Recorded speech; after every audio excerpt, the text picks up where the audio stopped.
Okay. reader of the phone. All right, it's 9 o'clock. Before I open the meeting, we're getting Austin on the line. I want to welcome everyone. Thank you for coming. And so I don't forget. Morning. Morning, Michelle. I'm wishing you all a beautiful 4th of July and a very safe one. So thank you. With that, we will call to order the Lander County Commissioners meeting, Town Board of Battle Mountain and Austin Board of County Highway Commissioners for June 27, 2019. And again, we will remind you to please mute your cell phones or put them on jiggle or whatever you prefer. And if I might ask Miss Judy to lead us all in the Pledge of Allegiance. I pledge allegiance to the flag of the United States of America and to the republic for which it stands, one nation, under God, indivisible, with liberty and justice for all. Thank you. And if you might join us in just a moment of silence.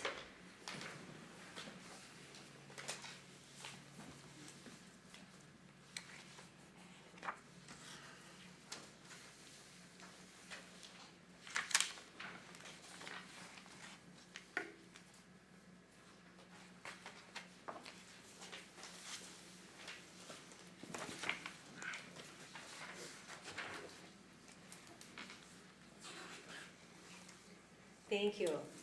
Lander County Commissioners may break for lunch from 12 o'clock to 1:15. Any agenda item may be taken out of order, may be combined for consideration by the public body, and items may be pulled or removed from the agenda at any time.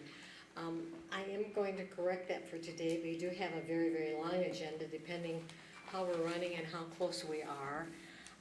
But when we do come back, if we do break, I'm going to ask that we come back at 1 o'clock. We'll just be gone from 12 to 1, and then give us that extra 15 minutes on that, which is important because a couple of us are traveling today.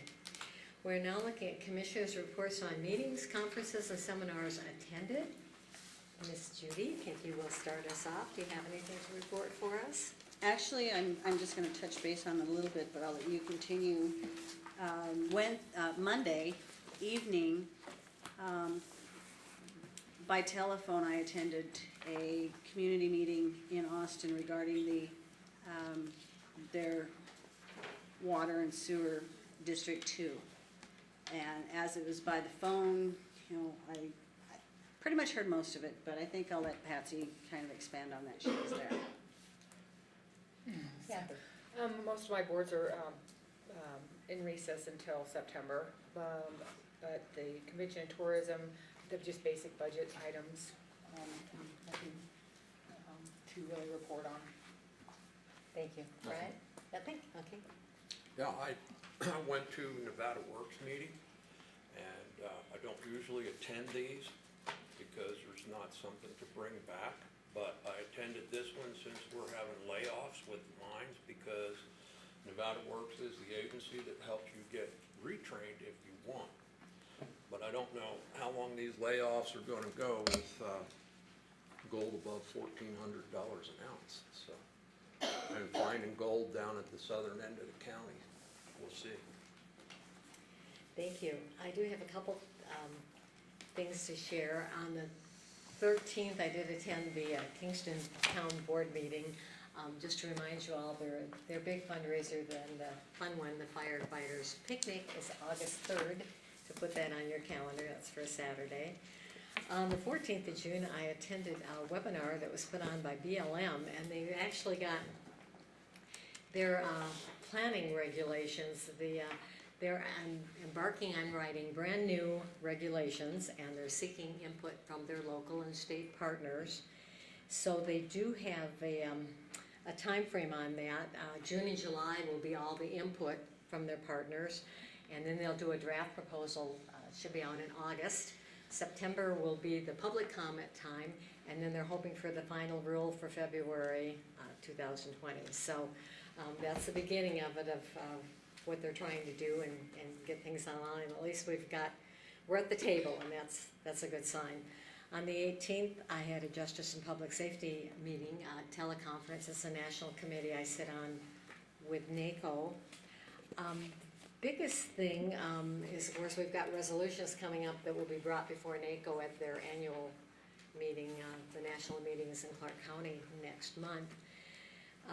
But they were real excited about the National Flood Insurance Program, and they were able to pass something. Congress was at least to avert the lapse, because otherwise it wouldn't have been authorized. So they did authorize that through September, and the U.S. House Financial Services Committee actually cleared a 5-year reauthorization. It was a bipartisan vote of 59-0, so everything was for disaster, and it was $19.1 billion in the disaster aid package. On the 24th, we did attend an ethics workshop that was held here by the Department of Ethics, and also on the 24th, we had our community meeting in Austin. This is the one we asked for the input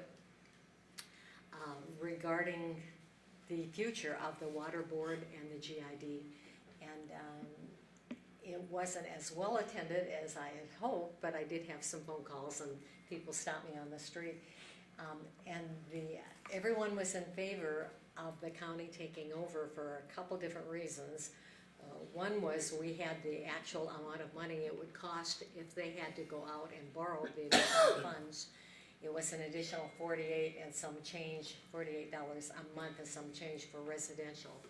That's the minimum, and that's if they could get the grant and or get the loan. They actually grant 45% of it, so the payback is the 55%. And if they could get that whole amount, it would be a minimum of 48 and change. The other thing is with the county, and we do help a lot with Road and Bridge and our equipment, and Public Works is on top of that. Getting certified people, they contract out, so they felt that the county could take that over. Their biggest concern was losing another office in Austin. And so it's something, if when we put on the agenda, that I'm sure they'll give us the other input for. I understand that, not that there's still hard feelings that our courthouse is here in administration instead of Austin, but yes. We just don't want to keep losing all of our presence there. So that's something we'd have to look at. Could we keep an office there once or twice a week or something, or to pay bills or whatever. So when we put that on the agenda, that all needs to be discussed. But that's the biggest thing. Otherwise, they were fine with the county actually handling things. I didn't have anything negative at all. Unfortunately, there were no board members there, so we had no input from the board. We know that they would like to keep that authority there, and that's all that we know at that point. So with that, we're going to ask we put it on the agenda and go forward on that. Thank you. We're going to look at staff reports on meetings, conferences, and seminars attended. We're continuing to work forward with our design-only projects at both airports, Austin and Battle Mountain. We have grants that have come through that we'll be looking at here this week or next week. Is Brandy here? Brandy? Oh, I'd like you guys to meet Brandy Mangoa. She is our new county community health nurse. Nice to meet you guys. Welcome aboard, Brandy. She's working hard to get things in order there at community health. I have a couple of requests to move number 1 to the last, the bond transfers. And then I need to make you aware at 9:25, we're gonna do I would request we do a litigation closed session regarding our union contracts. That's the only time our attorney's available to talk, is about 9:30 this morning. So, other than that, I think everything else is on the agenda. Do you have any update for us on our cricket? Our cricket. Crickets? Oh, yeah, so we've, I believe, Public Works has been putting out some bait. in the north and the south. We had that whole pallet of bait for the Mormon crickets that we bought last year. I don't know what's the latest. I know we were getting some in the county and the bait was being put out. Actually, I ran into quite a number on 305. They're in different areas around Austin. I don't know how they're doing on that, but that, on Monday, like I said, they were about 20 miles right on 305. And today coming up, there was none. Okay. So that Maybe must they have ate each other. got some somewhere, so Good. that's And a our good sign. just Okay. one other thing, our mosquito sprayer is continuing a pretty constant battle in the north and the south to keep the mosquitoes down. She's spraying pretty regularly, so hoping that's getting a little better. Austin itself hasn't been sprayed yet, right? Because No, we- just Gilman and Kingston. Okay, because we do have bees in Austin and we Yeah. need to get a heads up on that one. And I did talk with probably the individual you're talking about that has the bees, and I did talk with our sprayer, and there's no concern, because the bees are in their houses at night, and this is a very low dosage of the poison that's used from the air. The folks that have them just wanted to cover them, Right. that's all. So if we get a Gotcha. heads up on that, thank you so much. Mhm. Okay, we'll move into public comment. For non-agendized items only, persons are invited to submit comments in writing and/or attend and make comments on any non-agenda item at the board meeting, if any, and discussion of those comments at the discretion of the board. All public comment may be limited to 3 minutes per person, again at the discretion of the board. Reasonable restrictions may be placed on public comments based upon time, place, and manner, but public comment based upon viewpoint may not be restricted. Do we have any public comment this morning? And nothing in Austin? Okay, we'll move on to consent agenda. All matters listed on the consent agenda are considered routine, may be acted upon by the Board of County Commissioners with one action, without extensive discussion. Any member of the board or any citizen may request that an item be taken from the consent agenda, discussed and acted upon separately during the meeting. Consent agenda materials are available at the Lander County Clerk's Office for viewing, and copies are available for a nominal charge. Number 1, approval of June 27, 2019 agenda notice. Number 2, approval of March 14, 2019 meeting minutes. Number 3, approval of March 19, 2019 special meeting budget workshop minutes. Number 4, approval of March 28, 2019 meeting minutes. Number 5, approval of April 1st, 2019 special meeting budget workshop minutes. Number 6, approval of April 11, 2019 meeting minutes. Number 7, approval of April 25th, 2019 meeting minutes. Number 8, approval of May 9th, 2019 meeting minutes. Number 9, approval of May 23rd, 2019 meeting minutes. Number 10, approval of June 13th, 2019 meeting minutes. And number 11, approval of the payment of bills. Okay, with that, we don't have any minutes except number 10. June 13th, our meeting minutes in Austin are in. And we do need to pull number 11 under the approval of payment of bills. And then just a quick note on our minutes, because it has been extremely difficult for our paralegal because we are over talking, and that also means comments from the public. And so we ask that you please wait for public comment and then come forward with your comments. And we're going to try and talk one at a time. She said what would take her an hour to look at things now takes her like 3 hours to one area when it's over talking, and she has to keep going back. So we're going to really try and work on that today and in the future. So with that, I'm looking for an approval of number 1, the agenda notice, and number 10, the June 13th meeting minutes. And those are your new minutes. Make a motion for. Thank you. Second. Kathy, that was you? Yes. Thank you. Brian made the motion, Kathy seconded. All those in favor? Aye. Aye. Thank you. And that passes. So the next thing we have is number 11, approval of payment of bills. I'd like to pull out number, let's see, 203519 is yours, Art, right? Okay, and 203590 and 203536. So, could I have a motion for the other bills with these three out, please? I'll make a motion. I'll second.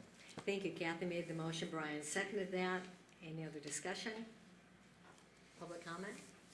All in favor? Aye. Aye. Thank you. Okay, the next motion will be for paying all bills except check number 203519, and that's for Commissioner Clark, and that's for your travel reimbursement. Thank you.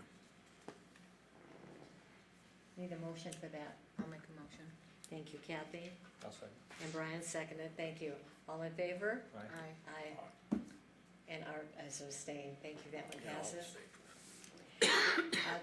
The next one is Brian, and you are recusing yourself because, Yeah, 203590 is made to my employer, and 203536 is a check made to my nephew.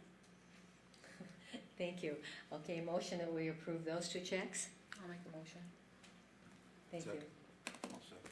Thank you, Kathy made the motion, Art seconded it. Any other discussion? All in favor? Aye. Aye. Thank you. And I Brian abstain. abstained. Okay, and that passes, and we move on to, still okay. Number 2, discussion of public action to approve or disapprove or modify the lease agreement for the aircraft hangars at the Battle Mountain Airport and all other matters properly related thereto.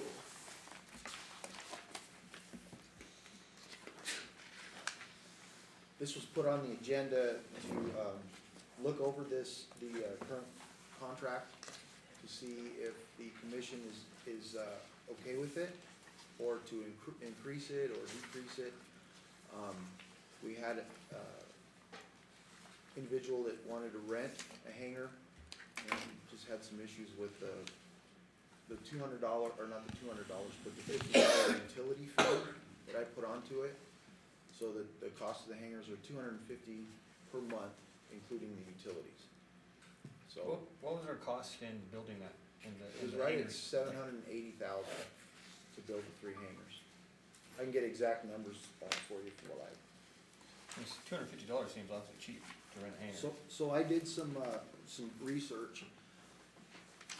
Battle Mountain Airport's unique in the sense that the county owns the hangars. Other airports, Elko and Winnemucca, they lease the land to a private individual for an amount of time. An individual will come in, build the hangars, and then the individual will set the price. So we're unique in the sense that the county actually owns the hangars, so we set the price. I talked to our FBO, he felt that price, Walt Waddell was our FBO at the airport, he felt that was a good price. Really didn't go into any details, and he's got responsibilities in Fallon all the way up into Oregon for different airports. So is that rental, is that pretty consistent amongst other counties and what they're charging for? From what I can find, yes, like I said, we're a little unique because we We own it ourselves, but. I'd like to point out, actually, we own these particular hangars. There are some hangars available at the airport that are privately owned, and I believe their rate is around $200. Those hangars, I haven't seen them personally. My understanding is they have dirt floors. I don't know if they have doors, and I don't believe they have power. So you're sitting here looking at $250 for a very nice hangar as compared to $200 for a private individual's business. I feel we should be asking more than $250.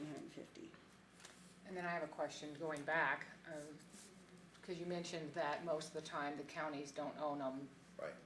Why did we build these to begin with? Was there That was a demand for them, that we built them so we would recoup our money at any point, or? It was a previous commission, and it was what they decided Okay. to move forward with, at a budget workshop, I believe, 2 years ago, and they were completed last year. Okay. I do have a couple questions on the actual contract, and I'm fine with the fee. I'd hate to see us go a whole lot higher. We're still a very rural community here. One is the late fee, and apparently that's number 4. If rent is not paid on the due date, there shall be no fee assessed, but a notice to pay or quit shall be submitted to the leasing for the requested payment. Okay, would you like a late fee added on to that? Yeah, absolutely. What would you like the late fee, or, I guess in your motion, you can say what the late fee should be. I think probably a minimum of 10%. I'd agree. And we need a date on there too, so, what do you want, 10 days? Yeah. Okay, and my next question is on number 10, which is the insurance. Wow, I just thought $1 million was a lot, but I needed some input, because I don't know, I didn't check to see how much, if there's a great deal of difference insurance-wise if we asked for 500,000 instead of $1 million. It was just county liability to protect the county in the future, if other. Well, I understand. Yeah. I I'm sorry. think $1 million is reasonable because, I mean, we paid almost $800,000 for these hangars. And if something happens and there's a claim on a leasee, we want to be sure to get our money back.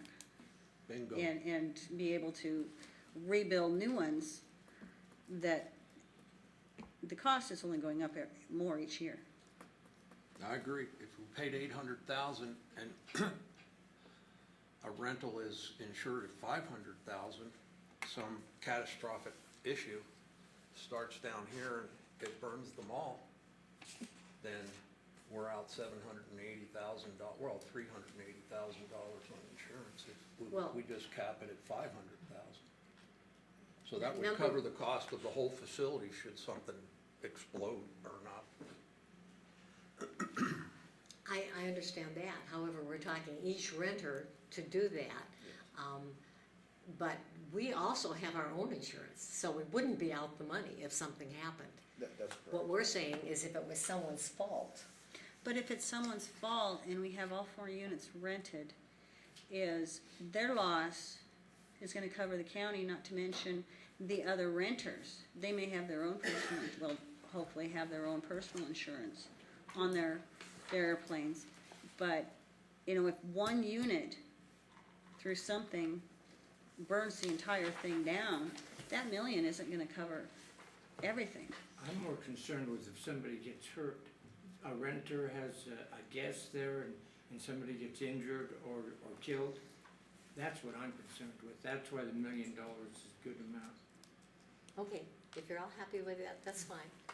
Plus what you're saying, Judy, but also the liability of injury. Right. So, I really want to, I mean, I understand, Patsy, that you don't wanna go too high on the rent, but by the same token, is, you know, governments are not supposed to be in competition with private businesses.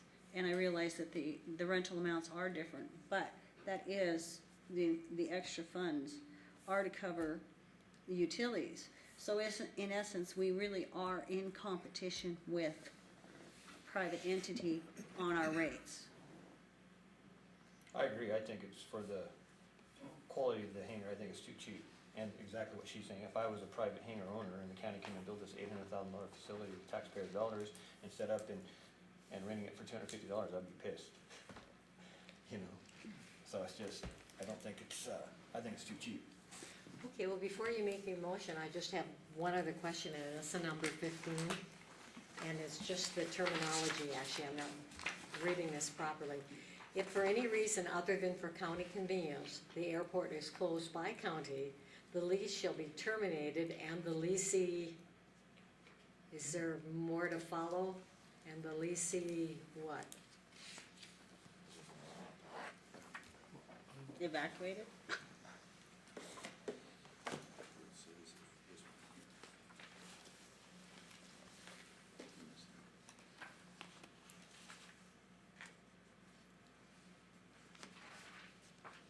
I don't know. What's my contract? Well, you reviewed it, so I thought maybe you looked at it.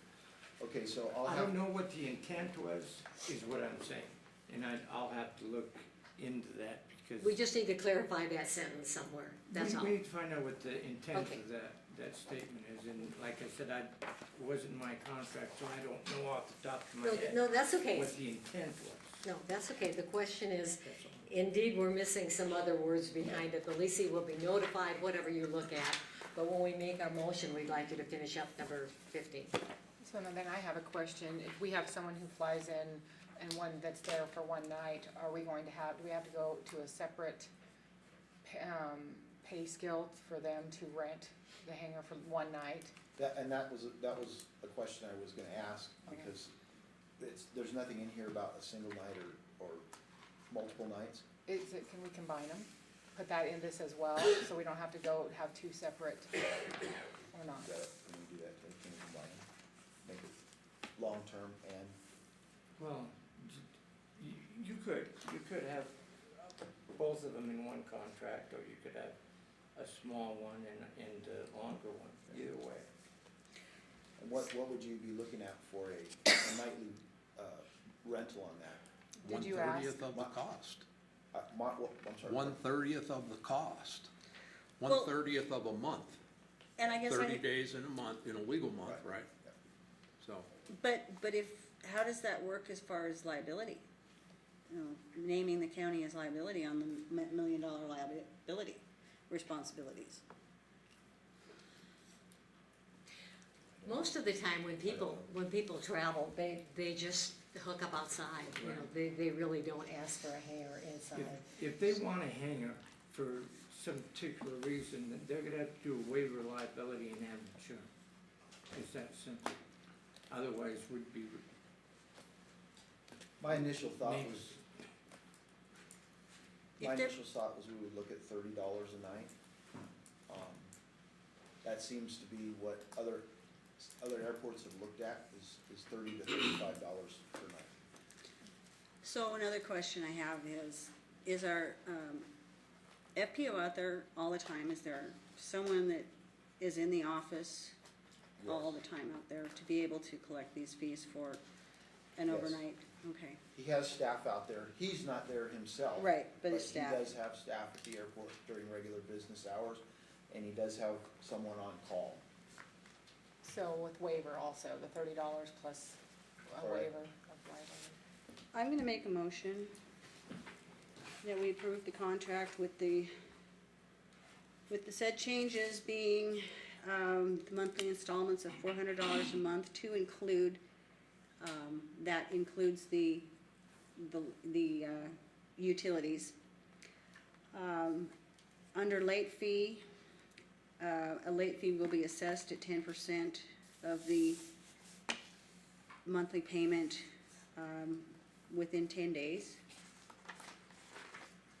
Clarification on item number 15.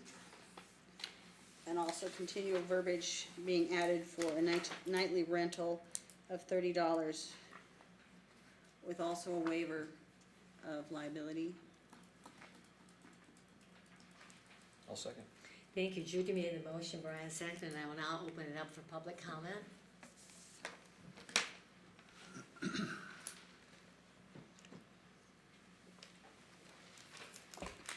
Commissioner Mills. Hello, Doug Mills for the record. I just want to clarify a couple things that you've discussed today. First off, it was mentioned that the renting hangars out there for $200 a month that have dirt floors and no doors and no electricity. That's not the case. I currently rent a quote-unquote hangar out there that it's $100 a month. It is just basically a sunshade. It's the old hangar out there that is pretty dilapidated. It does not have doors. It's got cement right under the airplane, but the rest of it's dirt on the ground. And it does have electricity, it does have a light out there. And it has an outlet that we can plug in. We use a torpedo heater to warm up the engine in the winter. So it does have electricity, and that's $100 a month. There are other hangars out there owned by Rick Harless, and he has a contract with the county, he owns the hangars. And he has actual real hangars, not like the sunshade that I'm renting. And he rents those for $200 a month. They have cement floors, they have doors, they're pretty nice hangars. And, again, those are $200 a month. I would like to point out the county does own another hangar out there. They rent it for 10 cents a square foot a year. I'd love to get that kind of rate. I think that would be great. I don't think the $200 a month is over the top for a hangar out at the airport in Battle Mountain. Talk about overnight rentals. It is very common for people that are traveling to rent a hangar for an overnight. A lot of people have very nice airplanes. They like to protect them, and they do rent hangars for overnight rentals. It's very common. In the past, when Rick Harless was running the airport, he would rent them for $30 a night. One of the reasons for building the hangars is that there are no hangars available at the airport, no actual hangars. All the ones that Rick Harless has are rented out or in his use. So there is nothing available other than the sunshade that I'm renting out there now, that dilapidated building. So there is nothing available other than I guess you can call it a hangar, but it's really just a sunshade. It does leak. It does, in the wintertime, the floor, the ground gets wet and it gets very slippery and icy from the water accumulation and freezing. It's kind of, when we do in the wintertime, when we do our pre-flight on the airplane, we typically have to pull the plane out of the hangar to be able to even walk around it to do the pre-flight. So that's what kind of condition that is in. As far as the insurance goes, at the $1 million policy, I did contact a company called Avemco that specializes in airplane insurance. And I asked them about renter's insurance for a hangar. It doesn't exist. They don't have it. You can rent or you can insure a hangar that you own.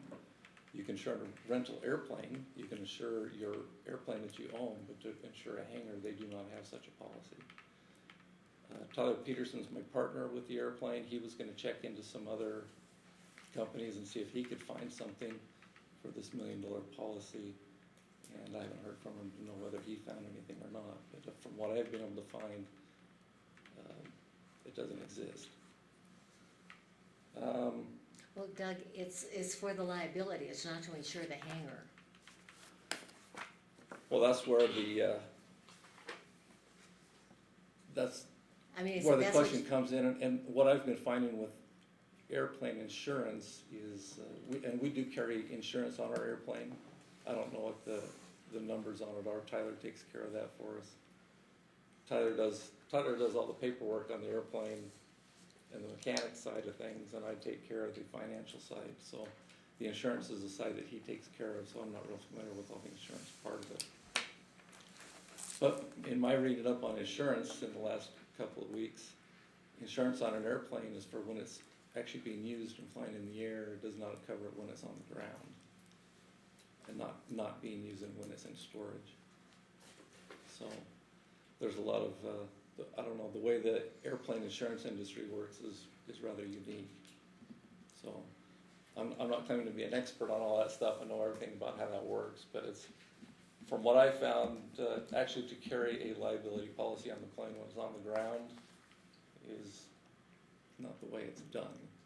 Okay, we appreciate your comments on it, and if this one passes, we can always bring it back. If we find out, we'd have to adjust on the insurance part of it, so. Just another comment. Okay. You've talked about on an overnight rental, you'll do you'll waive liability, but you won't do that for an actual rental. I don't know if there's much difference, but I would like to see, instead of the insurance policy, that we would be willing to sign a hold harmless document and do it that way.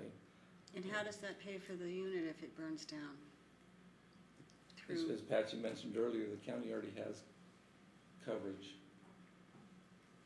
And that's also, to remind you that the way those hangars are built, it's two unit hangars, so they are separated. There's two hangars together, and then a separate building is the other two hangars. So if there's a problem in one of them, the likelihood of all four of them burning up is not very likely. So to hold a policy to cover all four hangars by one renter is, I don't know, that seems like a bit much. I have a question. Doug stated that the county currently owns a hangar, another hangar out there that we're charging 10% per square foot annually? No, so I was gonna clarify that for Okay. you guys. It's similar to what I was talking about, the way Elko does it. We rent them the ground for 10 cents a square foot. The hangar belongs to, I believe it's AirMed One, Oh, and they sublease it Gotcha, to okay. Mr. Harless. Okay, well, I understood that we owned the hangar.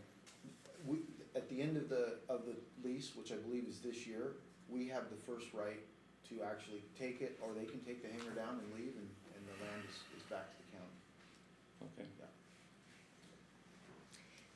Doug, I don't wanna cut you off, but we're gonna have to take our attorney's call, here in just a minute. So Okay. if you I think have that's some more, everything. no, I was gonna That's say, everything I have. if you have some more, I can wait for our vote if you wanna come back.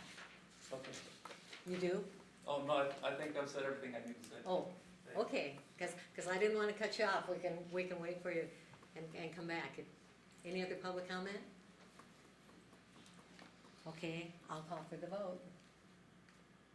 All in favor? Aye. Aye. Opposed? I've got two people that aren't voting. No, I voted, I I said voted. aye. Oh, everybody's voted? Yeah. I'm looking, I'm going, I didn't hear anything, okay. It's I okay, guess, Patsy, we understand. thank you. Comes with age, all right, that does pass. Now, do you want us, do we have to clear the room, or are we going in here No, to I- take the call? I think we should clear the room, or, yes. Okay, I'm sorry, we do have to clear the room for our private conversation, and we should be back in the next, what, maybe 10, 15 minutes. Record and out of closed section. So we are at number 3. Discussion and possible action to approve or disapprove the following union contracts. Number A is general employees, number B is Lander County Sheriff's Association, and number C is Lander County Law Enforcement Employees Association, and all other matters properly related thereto. And that now goes on the record for what we would like to do, and we, is there any other discussion? Okay, I will open this up for public comment. Okay, well, we think it's a good contract, and apparently the union does too, because everybody seems to have signed off except us. So with that, I'll make a motion, we approve the union contracts for general employees for the Lander County Sheriff's Association and the Lander County Law Enforcement Employees Association. I'll second. thank you, Judy made the motion, Kathy seconded that. Any other discussion? Any public comment? All those in favor? Aye. Aye. Okay, thank you so much, and that passes, and hopefully, what Commissioner Clark said is, that will help our attrition with the Sheriff's Association, and we think it's a good contract, and we hope that they stay with us and even entice some more folks to come over and work with us. Number 4, discussion and possible action to approve or disapprove the temporary road closure permit for the annual 4th of July parade hosted by the VFW Post 9165, starting on Forest Street and heading towards west on Front Street, turning south on Broad Street, and ending at the Elquist Park, and all other matters properly related thereto. Gentlemen? Good morning. So, Stephen? my name's Stephen Priest. I'm here as a senior vice commander of the VFW here. I'm Steve Burkhardt, I'm the commander of the VFW. So, we need a approval from you guys to apply for the permit to Department of Transportation to close 304 and 305. Because they are state routes, we need state's approval to close them for the parade.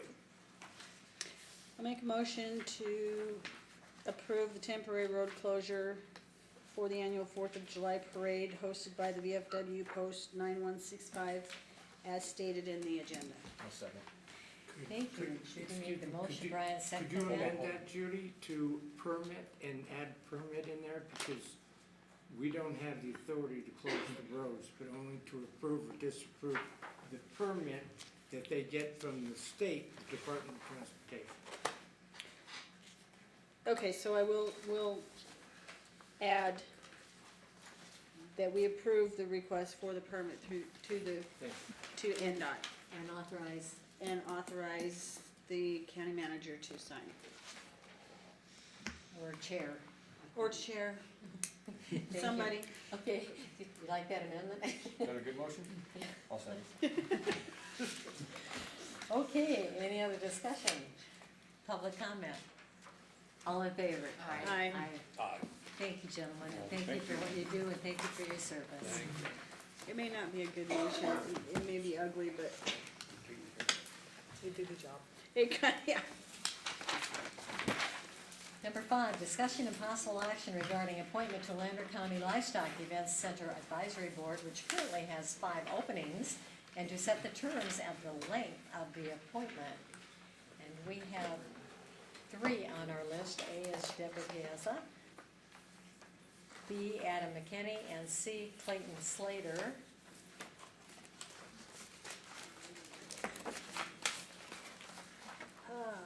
Here's board appointments. And we do have letters from all 3. I'd make a motion that we accept all 3 applicants to the Livestock Event Center Advisory Board. So I have a question, before I second. It is a 5-member board. We have 3 applicants. We do have to stagger. I would suggest maybe we stagger these applicants now in some respect and hope we get 2 more so that we don't have everybody expiring at the same time. Or do you want to just basically have everybody expire at the same time and hopefully 2 more can be the staggered? Counselor, do we have a time frame that we have to follow on advisory boards, like not more than 2 years, not more than 3 years? On some of them, This is a 2 years. this is a 2-year board, so if you appointed all 3 of them to a 2-year term, hopefully when we get, as Judy points out, when we get somebody else, they would be automatically staggered at that point. But if we stagger this, I guess it would work out the same way. I don't know, it's a gamble either way. But 2 years, I hate to appoint somebody to one and then that run out. Yeah, and not get 2 more. So, The motion is just for approval right now. yeah, And for 2-year term, yeah, approval for 2-year term. And we don't have to worry about the stagger right now. do you wanna add that, Brian, for the 2-year term? So noted. I'll add that to my motion. I'll second. Okay, motion has been made by Brian, seconded by Judy. Any other discussion? Public comment? All in favor? Aye. Aye. Aye. Thank Okay, you. passes. Thank you, Deb. Thank you. Thank you so much. Number 6, discussion of possible action to appoint or reappoint 2 individuals to serve on the Lander County Economic Development Authority, the LEDA Board of Directors, from July 1st, 2019 through June 30th, 2021, which currently has 5 openings, 2-year terms, and to consider all of the following applicants, to include A. Paula Tamara, who is currently sitting on the board, and B. John Shervey, also currently sitting on the board, and all other matters properly related thereto. I'll make a motion that we approve Paula Tamara to continue serving on the Lander County Economic Development Authority through June 30th of 2021, and John Shervey, who is currently sitting on the Lander County Economic Development Authority Board through June 30th of 2021. I'll second. Thank you, Judy made the motion, Kathy seconded that. Any other discussion? Public comment? All in favor? Aye. Aye. Thank you, and that passes. Number 7, discussion and possible action to approve or disapprove the exclusive use and waiving the rental fees at the Battle Mountain Civic Center for a fundraiser on October 25th, 2019 for Steve Larsgaard of Agape Hospice and all other matters properly related thereto. Morning, Steve. Good morning. Morning. Good morning. Agape is a nonprofit? My name is Steve Larsgaard. I'm president of the Agape Hospice Board. Yes, Agape is nonprofit. I would add to that we're still in limbo waiting for our state license. It's been 18 months. We have received our federal approval for Medicare, but we're hoping that on the 25th of October, that it'll be a great fundraiser and also a great celebration that we finally have our state license. So, one of the requirements of running a nonprofit is that we are involved in fundraising beyond funding that we may receive through insurance reimbursement. And so we're looking to this activity to be a fundraiser for our organization. I thought we waived fees for nonprofits. I'm Mr. sorry, Walker, Judy, are what you a did you say? 501c3 now? Yes, Right at this moment? Yes. You have your designation? yes, yes. This is the group that we can help the most, right? All 501c3s, not necessarily this particular group, but any 501c3 that Okay. the legislature decided that we help them more. What has our history been on the 501c3s that have come to use the Civic Center? We've waived it previously. I think it's right there in the contract. Yeah, yeah. And if that's the direction that we're gonna continue with, is to waive all 501c3s, we'll just do that in the future. Because when you're up and running, your basic folks that are out there with everyone are volunteers. And that's the whole point, to actually have a hospice here, which would be so wonderful. So we've supported it in the past, I know. I'll make a motion that we approve the exclusive use of the Civic Center for the Agape Hospice and waive all fees on October 25th, 2019 for their fundraiser.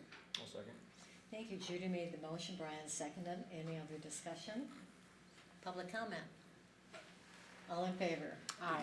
Aye. Aye. There is a question of if you want to waive the deposit too, because that's separate from the fees. If you waive the deposit and there is damage, you're not gonna ever collect. Sir, I would just suggest that we would be more than pleased to provide the deposit. We will be responsible in terms of cleaning things up, but I think it's appropriate that we act in good faith. Right, well, I just want them to. Thank you. We already voted and it didn't include it, so that would be wonderful, because we Yes. didn't waive the deposit on the motion, so Right. thank you, Steve, and thank you for all that you're doing. Thank you for You're that. welcome, thank you. And if you see me on the street, ask me some more questions and I have a whole lot more to tell you. I just wanna see you dancing that night. Won't happen. I danced with my grandmother at our wedding. I didn't even dance with my bride. So I do have a question though, is I thought we did waive all fees for nonprofits, always. Well, and we'll continue to do that. Yeah, but, and so, So if you don't want it brought before the board anymore, like I said, we can do it on our, just, if a 501c3 comes forward wanting the Civic Center, then we'll waive them from here on out without bringing it to you. About requiring the deposit. Yes, yeah, yes. and that's what I understood, it was Okay. always that case. Right, I think that's on the contract. Yeah, Thank you again. Thank you. thank you very much, Mr. Larsgaard. Number 8, update from Ken Bound regarding Western Counties Alliance regarding public lands and all other matters properly related thereto. Welcome, Ken, how you been? Thank you. Good morning. Did Good you to just see all get the in? commissioners. Wonderful to be here in the world of Lander County. Ken Brown, for the record, Western Counties Alliance. I appreciate the time you've given me for being on the agenda. And I want to thank your manager's office, as usual, for the always good help. You have an agenda, we'll just follow through that. And any questions as we go along, please let me know. PILT, number one, that any agenda that I make up, PILT will always be number one because of the value of the program and what it means to counties. The appropriation for, I'll just compare 2 years. The total appropriation for 2018 was $553 million. The total appropriation for 2019 is $514 million, which is about a $39 million decrease. I don't know for sure why that is, whether it was just a budget reduction or whether the federal sequester, as they refer to, created the decrease. But nevertheless, Lander County has come out okay. Their year 2018 pay was $1,024,407. Your 2019 pay, which has just happened, $1,047,460. So 23,000, a little over 23,000 increase. So that's good news with respect to the decrease in the overall appropriation. As you all know, counties need PILT in order to help pay for the valuable, expensive services that you provide on public land in Lander County. PILT is a fairly secure program. There's an educational process ongoing as to what the program means to counties by various groups, lobbying groups, state associations, the whole 9 yards is helpful to make PILT a secure program. Item 2, secure rural schools.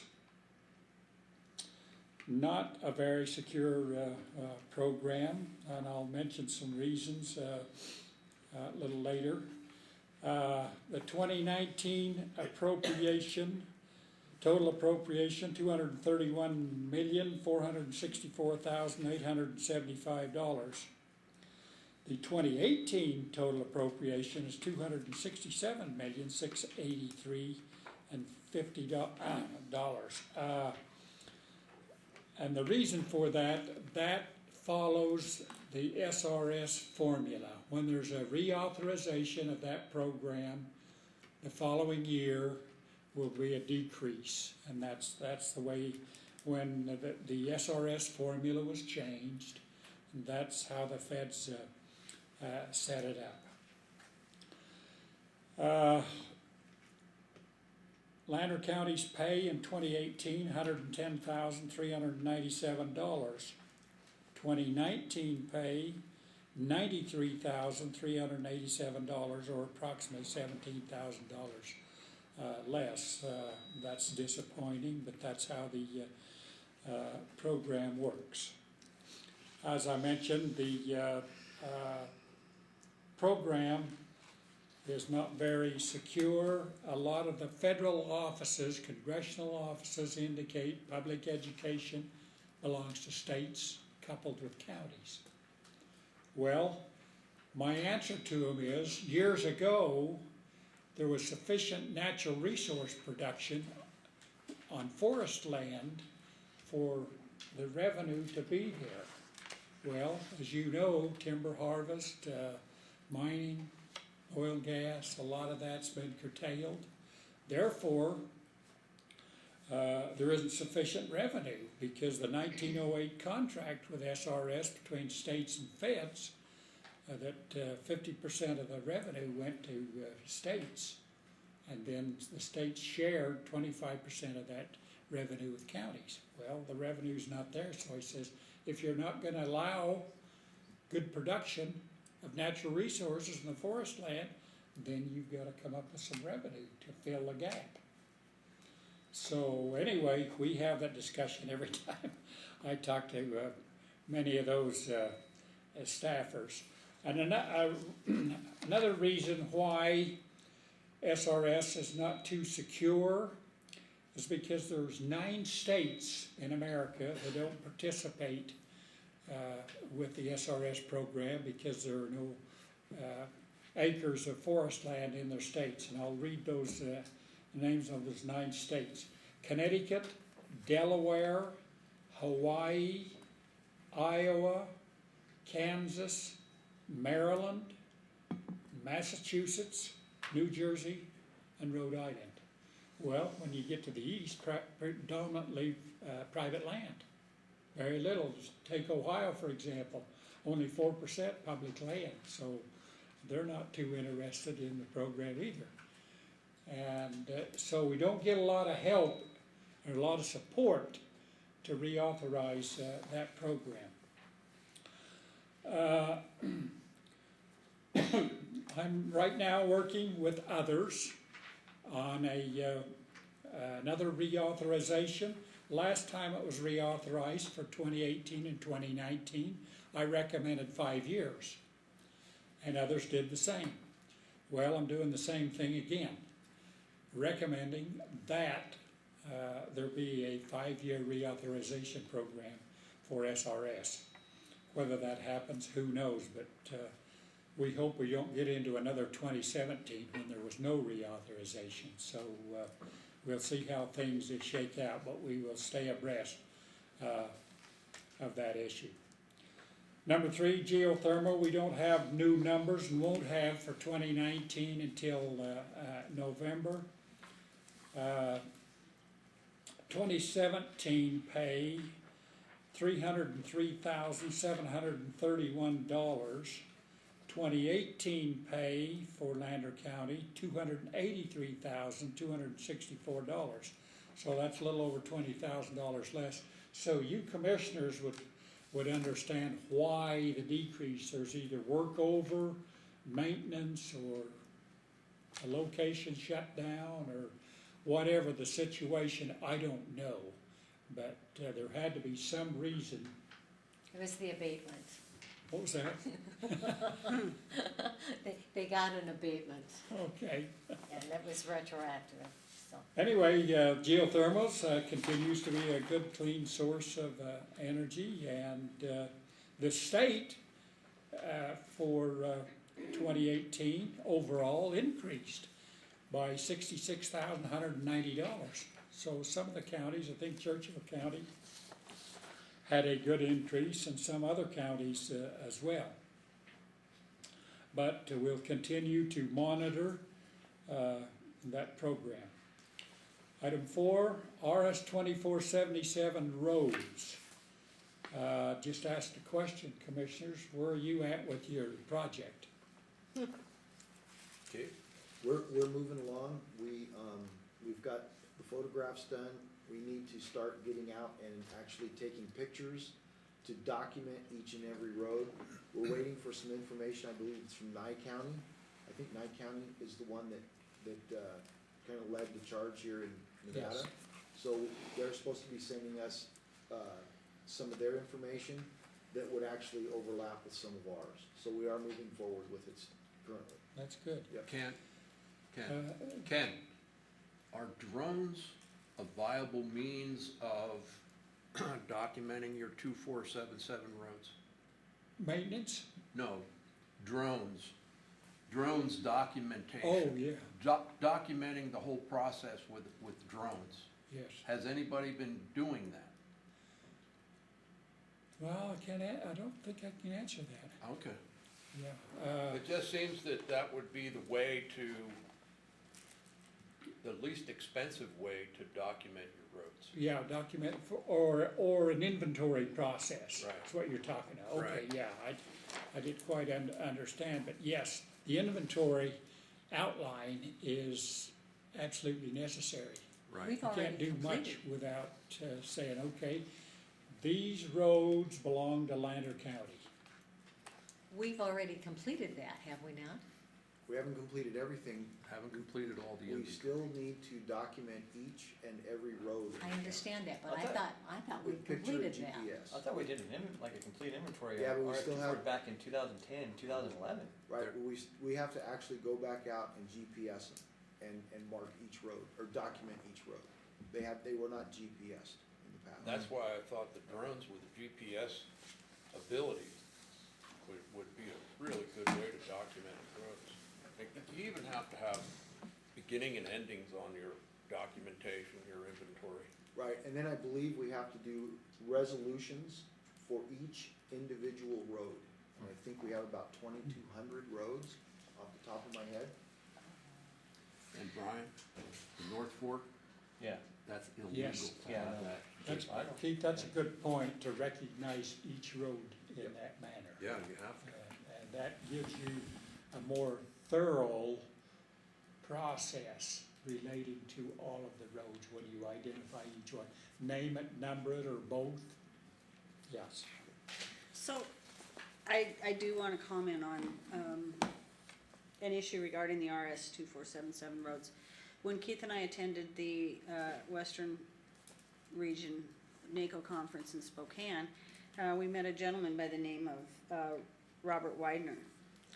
And in the aftermath, he requested that Lander County, submit a letter of support to,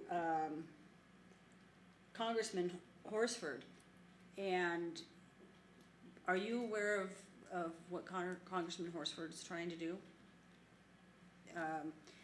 He's actually trying to, get it through the federal level. That the feds will have to prove that they're not 2477 roads. Instead of the states having to prove that they are, he is trying to get it to where the federal people have to prove that they're not. Judy, we reported on this a few months ago, actually. Exactly, yes. And NACO wrote the letter, yeah, in full support. And I don't think we asked individually, Keith, for you to do that because they were representing all of it, but they're on top of it, Right, absolutely. well, So, and I do thank know you. that Keith did do a letter and forwarded also as well, so I just wanted to put that out, you know, speaking of the 2477s and whatnot, so, you know, anything that anybody can do, you know, Western Counties Alliance, you know, towards this matter, the 2477 is great. Yes, we need to really stay on that. Well, good comments. 3 items initially when you get into a RS 2477 road projects is maps, federal, state, local, reviewed, and then the inventory from there, and then assert claim to a portion, all or portion of the inventory, and then move forward from there. And then there are the 4 areas that we refer to. The best one is quiet title. Number 2 would be recordation. Number 3 is recordable disclaimer. Number 4 is Title 5. Now, Title 5, I don't give any credence to.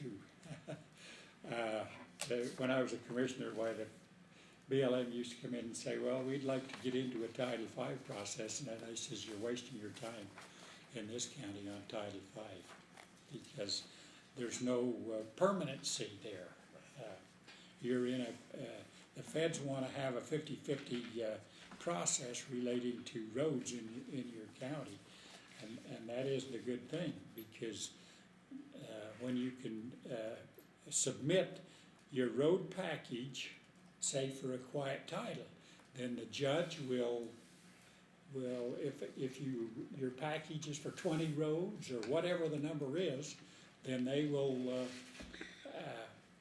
issue a quiet title if that's your request on how many roads. Now, Kane County, Utah, for example, I'll just mention this for example, they submitted a package of 15 roads, and the judge issued quiet title on 12 of the 15. So that's a good accomplishment.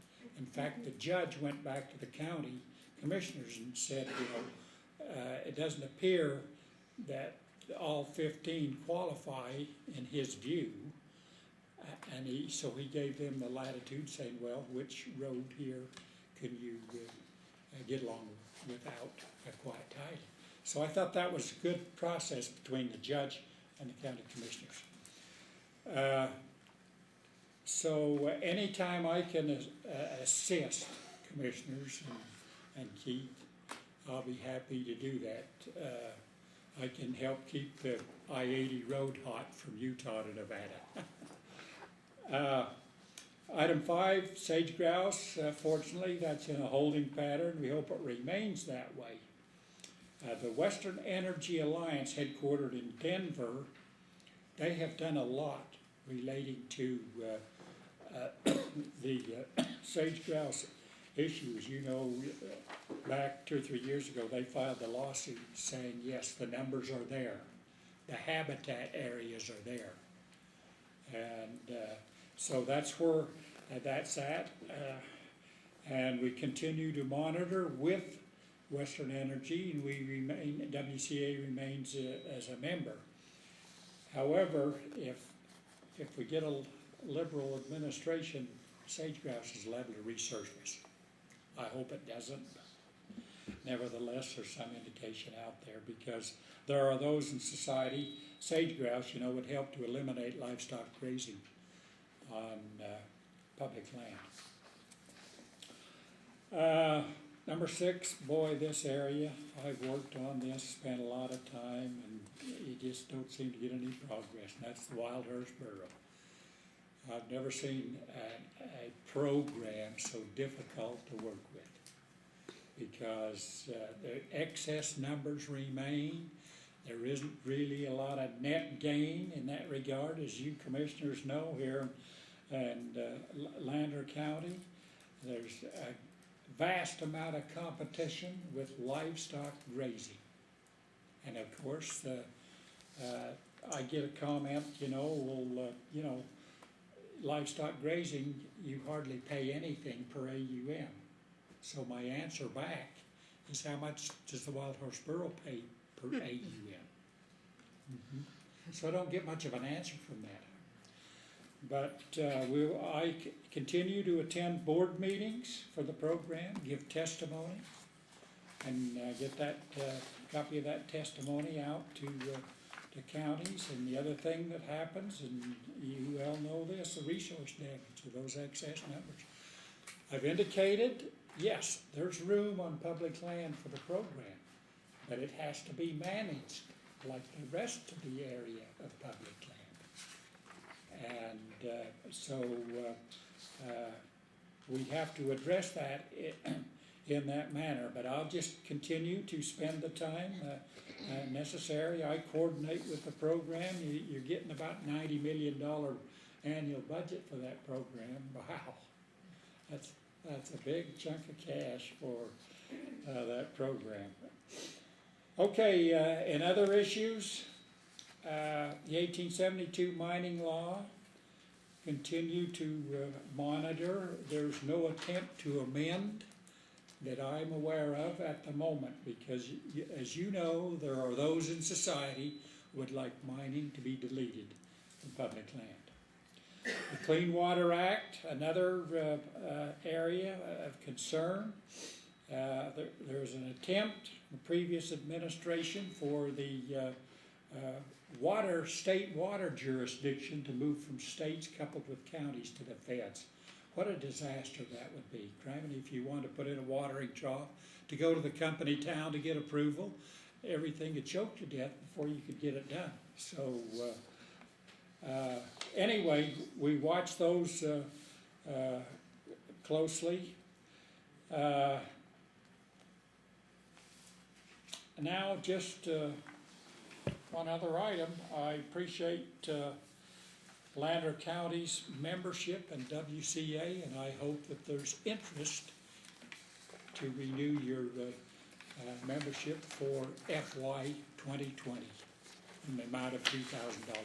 And I believe that invoice has been sent over, Keith? Yes, it has. It has been, and that's our next agenda item. So let's go into that, and then we can take a quick break. We're going into number 9. Discussion of possible action to approve or disapprove the annual $2,000 membership fee for the Western Counties Alliance regarding public lands and all other matters properly related thereto. I would say that we really need this for our county public lands. Ken provides a wealth of information that keeps us updated. So with that, I'll make a motion that we approve the annual $2,000 membership fee for Western County Alliance and Public Lands for 2020. I'll second that.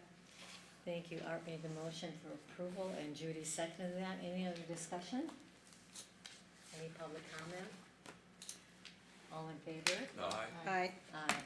And just for the record, I will say that your check was approved when we approved our bills this morning. So Thank we didn't have to pull it.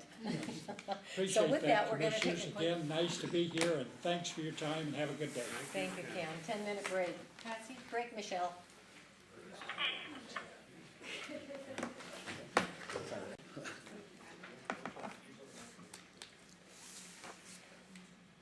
Thank you, and we are on number 10.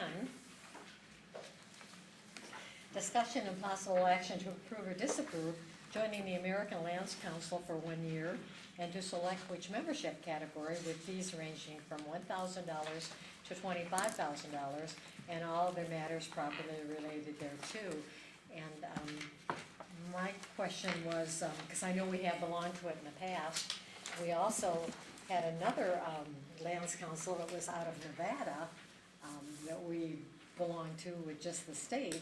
So depending on the wishes of our commission here, I would like to see us defer this so we can do a little bit of history checking on it and see the advantage to joining. I'm fine with that. You okay with that? I'm fine, I did have some information, but if we're gonna defer it, I can wait. Okay. We don't need a motion to defer it, or do you want one? You don't need them to Okay, table it. I'm just gonna defer number 10. If you put that on the agenda for next time, we'd appreciate it. I will do that. Thank you.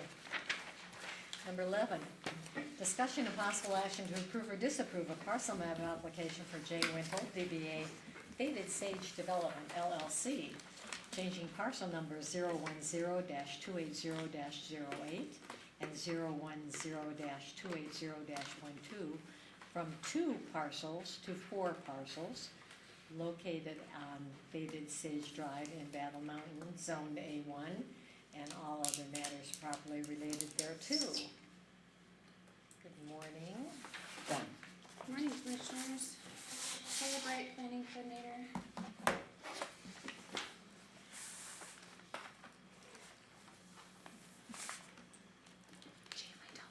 Jay Wintle. Have a couple parcel maps here that are out on Faded Sage So these have been approved, or through through planning. they've been- planning and zoning. Yes, on June 12th. I'll make a motion that we approve a parcel map application for J. Wintle DBA Faded Sage Development LLC, changing parcel number 010-280-08 and 010-280-12 from 2 parcels to 4 parcels located on Faded Sage Drive in Battle Mountain, Zone A1, And we authorize the chair to sign the Mylar? and authorize the chair to sign.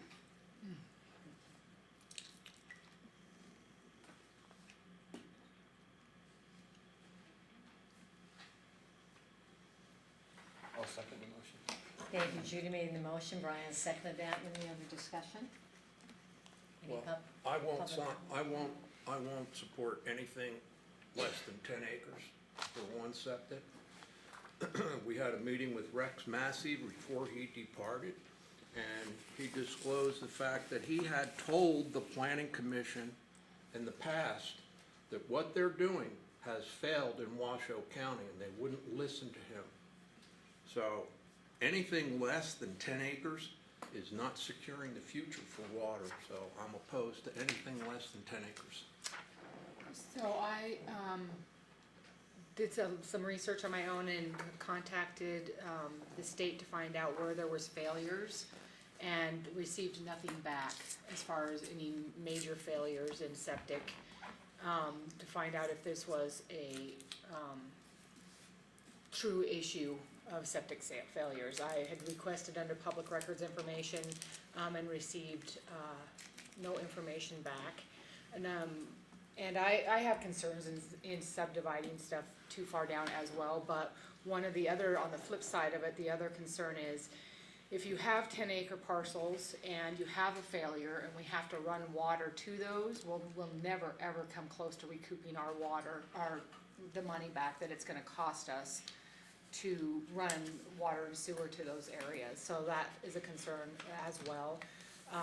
So I think that we have to try to come together and figure out exactly what we want as a county as far as subdividing down and come together and figure that out conclusively.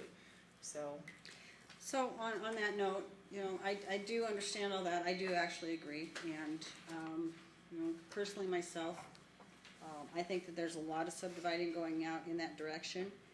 I don't necessarily support it. This has been brought before the Planning Commission, so I am supporting their decision. And I've stated it before, and I'll say it again, is we're creating subdivisions out there. Through a loophole, it's being allowed. You're not getting the certain requirements that are mandated by subdivisions because you're doing bits and pieces. And you can go ahead and argue with me about that, Jay. But, again,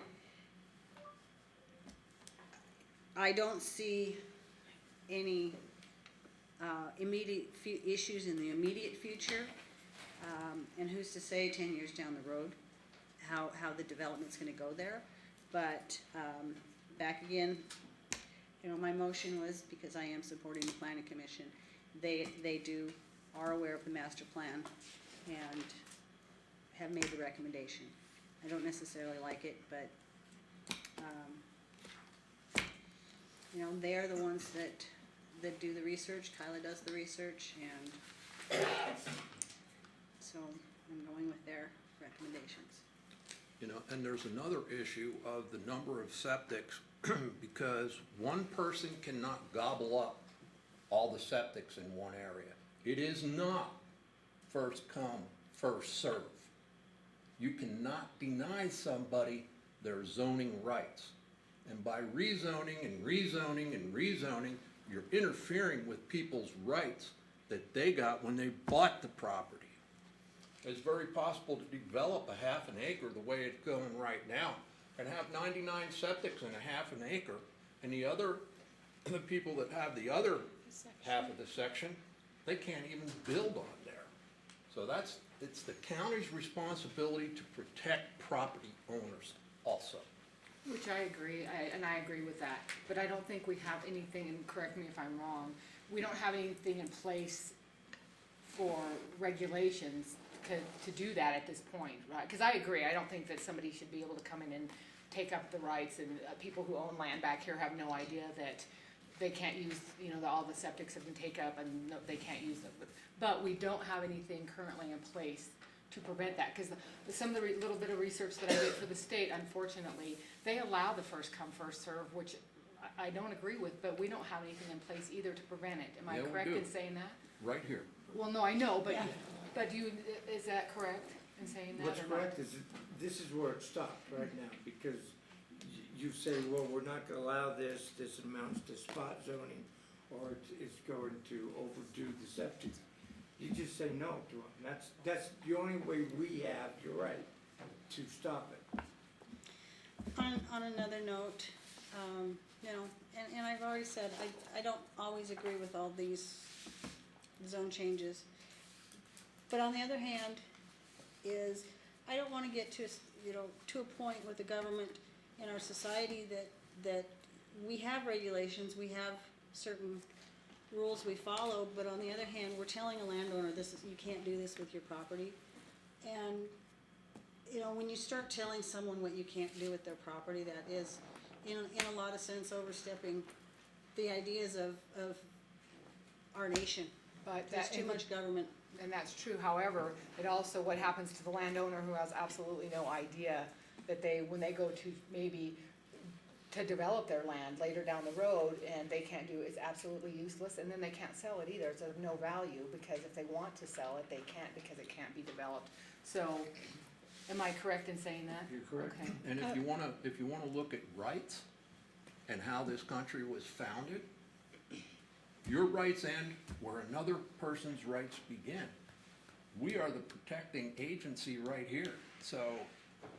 Well, and I understand all that. It's, you know, it is a tough situation. It's a tough call. It's, you know, you got your pros and cons in all sorts of different ways. Can I say something, please? No. Specifically to this specific map. I understand what you guys are saying, but that's kind of not the case right here on this specific one. 22 existing septics with the possibility at full build out of 61. So you still have, we're not even at 80% utilization out there. So you still have room for the others who are within that area. Also to point out, there's a lot of larger areas that won't be brought down because they have pivots on them or things of that sort in this specific area. I agree 100% with everything you guys are saying, just not right here on this specific one. I guess it's one of those situations that Battle Mountain wants growth. You know, the community is a county, Battle Mountain is a city, town. You know, having the growth, having the availability for people to own property, build homes, etc. But if it's not their choice to build there, you know, these lots are available, these lots are for sale, but it's not gonna say that somebody's gonna buy them. And there is some growth going on out there. I think you look at most of the people that are building are actually moving from town. It's not new people coming into Battle Mountain. And maybe in the future we wanna have that availability. But to stop it now and say, no, we can't do that because we don't wanna, you know, tie up all our septics, is how do you promote growth if you do not allow them to have a place to go? Infrastructure. Well, true, and there is a lot of infrastructure that's being connected out there. But like I said, I don't see, you know, a mass rush in the next, 5 years to Battle Mountain. It may take a long time before that place is full. I mean, all these lots are sold, so. So your argument is we shouldn't be doing this development outside of town because it's not gonna fill up for years and years. No. So why split it up? And I'm not saying we shouldn't do it, Art. What I'm saying is, we can't deny it, is realistically, you can look at it that it maybe isn't gonna be filling up, but allow the developer to develop it now for the future. And if people come in, they have that availability. We're doing infrastructure, we're doing infrastructure out there for growth. This is another form of growth, an option. So is there a way to, I know this probably, to be able to table this and correct the issue, since we don't have anything in place right now? And that's the part that's bothering me, is we don't, and yes, we as a board can say no, but we don't have anything in place. And up to this point, we've allowed it. And I think that we should have documentation in place that says, from this day forward, nobody's going to do this. Does that make sense? Does that make sense? Well, it makes sense, but you have to decide what words you wanna use, what line you're gonna draw. Okay. That's the most important part, because you can make an ordinance anytime you want, or change the ordinance. But you have to know what you're gonna put in there. You're gonna have to know what your vision is for the future, because that's what we're talking about. Is it going to be infrastructure, which is probably the best? And then secondary, it's protection of the, Other landowners' rights. yeah, and overcrowded septics. I mean, those are the two issues, but infrastructure would cure all. So you're gonna have to really think about that. Okay, we did have a motion, any other discussion? I wanna withdraw my motion. It was my motion, you Or my seconded. second. My second. What, Brian? I'm withdrawing my second on the motion. Okay, Along the lines of, was Kathy, maybe to look at something and well, keep in mind, it's still going before the planning commission, and that's where it's vetted first. And you are talking an individual right to do this, so, okay, Brian withdraws his second. I make some comments here. Jay, I'm sorry, what? Can I make some comments? Oh, absolutely. Jay Wintle, I mean, this was rezoned through the planning commission and through the commission. We did a construction agreement on the road out there where I paid for the road. The road is paved, water is in the street. It only makes sense to develop it. If we're not gonna develop it, let's. And that. I mean, I got a lot of money invested in the road and everything else. I mean, the city's got more than I got invested. There's 25 water services in place. I think it's a really good point that the county has gone I in mean, the and, county has spent well over $1 million making that looping road, looping that water line, just on that little section. The county paid for that, right, Jay? I paid for the road. You paid for the road and the water? No, county decided they wanted to put water for the looping main because they needed somewhere to loop it back through the. There's two other things, Kyla, right, for the record. If I remember right, I was the planning coordinator at the time that he rezoned this area. There was talk about him, taking, if the three that were there can remember, the back part, the back 20 of, and rezoning it A3 within 2 years. You guys put a time restraint on him. I can get those minutes if you need, but you did instruct him to have this developed, and that 20 reverted back to A3 within a 2-year period. and that's a buffer. And, That would be a buffer between Yes, that's the right, and that's agricultural. this particular parcel that we're talking about, not the other two, but this one particularly. Also, just pointing out with the water, that is putting, 3, and then with these two, what is it, Jay, probably around 10 lots up against that water line. That's 10 connections for the county on that water line, so just throwing that out there as well. And this is following the master plan. Yes. This is what Rex had talked about in the past of, help me out with the word, sorry, where you're grouping, where he leaves the back part of his, let's say 60 acre, 20 acre, whatever parcel, leaves it as a large piece and puts the smaller pieces up towards the infrastructure, so that it allows more connections to the utilities than bringing in that revenue to pay for the water line that the county paid for out there. So, for one, it's part of the master plan, and we haven't changed our master plan. Yes. Secondly, the planning commission, went with it. Like I said, I have issues with it, but until we get our ducks in a row and we say, and change our master plan to correct this issue, I don't know. And like, he paid for the road going out there. Bert Ramos for the record, I'd just like to clarify, he paid for the base on the road to bring it up to a county standard to be paved. The county paid for the paving of that road. And that is something that's done in any subdivision or anything else, that's the responsibility of the builder, so that's just to clarify the road. Yeah, he didn't pay for the paving, so he didn't pay for the whole road. Correct. For the record, that was Bert Ramus, our Public Works I Director. started Thank that. you. I didn't hear you. Thank you.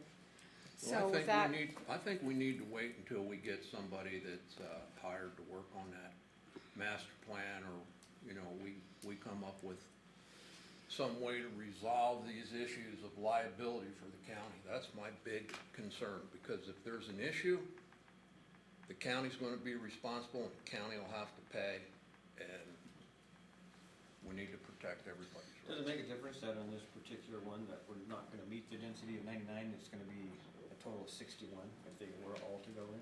Yeah, I mean, that's, we're under state. The 61 is built up 2.5 acre lots. You'll only meet probably less than 30 septic tanks under this. The smallest lot in this piece is 7.5 acres. I plan on breaking them down to 2.5 acres. This is just getting the 20 acres that I promised to get as a bumper zone, where I can get it rezoned, and breaking the others off where I can parcel them when lots are needed. So in essence, this actually will take more time. These septics will not be going in within the next year even. Cause he see. has a process he needs to follow to break those down by parcel map. So taking this, let's say 4, 5, 6 months later, he's bringing it down smaller and smaller. It's gonna take some time, so we'll have plenty of time to get certain things in order between them two. Well, reluctantly, I will second it because it is part of the master plan. It is the planning commission, and we do not have, our ducks in a row as far as not allowing it. And he was instructed to have this done within a 2-year, is that correct? We the prior commission instructed him to do what he's doing, and that we, figure out how to readjust our master plan, so I will second. With that, I'll call for public comment. For the record, as a resident out there, I do have concerns, and I appreciate Art's comments that he's made on it. When I first got out there, I inquired about subdividing. I was told I had to ask my neighbors, and follow all the policies that we had in place at the time. Now it's like we have no standards for the size of property that we can go down to out there. It's like you guys have opened up the balloon to just whatever. So I think it needs to be regulated a little bit better and more, knowledge given to the other neighbors. I don't believe we opened up anything for the fact we're just going by what was already put there to begin with. There's been so many people moved out there and subdivided over the years. It's been an open door. Well, it is according to the master plan. I mean, that's what we have already in order. And I'm not disagreeing, but we have to put something in place for somebody to follow rules. Before you can make them do it, it's just, Kathy, yes. it's not according to the master It's plan. not. That's spot zoning out there. So- That's what happened, spot zoning. And the reason the county has to put utilities out there is because they didn't follow the subdivision rules. And now the county's being responsible, just like they will have to be responsible in the future if there's a problem. So now I have another We're question. not they're not talking about this one, they're talking about what's occurred in the Right. past. In the past, so this isn't spot Right, zoning. Arthur was talking about what Nolina's commented on. Oh, okay. That spot zoning was allowed to happen out there, and it was. And that's illegal. So, Well, and But we're not talking about that on Okay. this one. okay, all right. And I'm not, it's another agenda item, I won't say anything. Okay, no other public comment? I'll call for the vote. All in favor? Aye. Aye. Any opposed? Nay. Thank you, that does pass.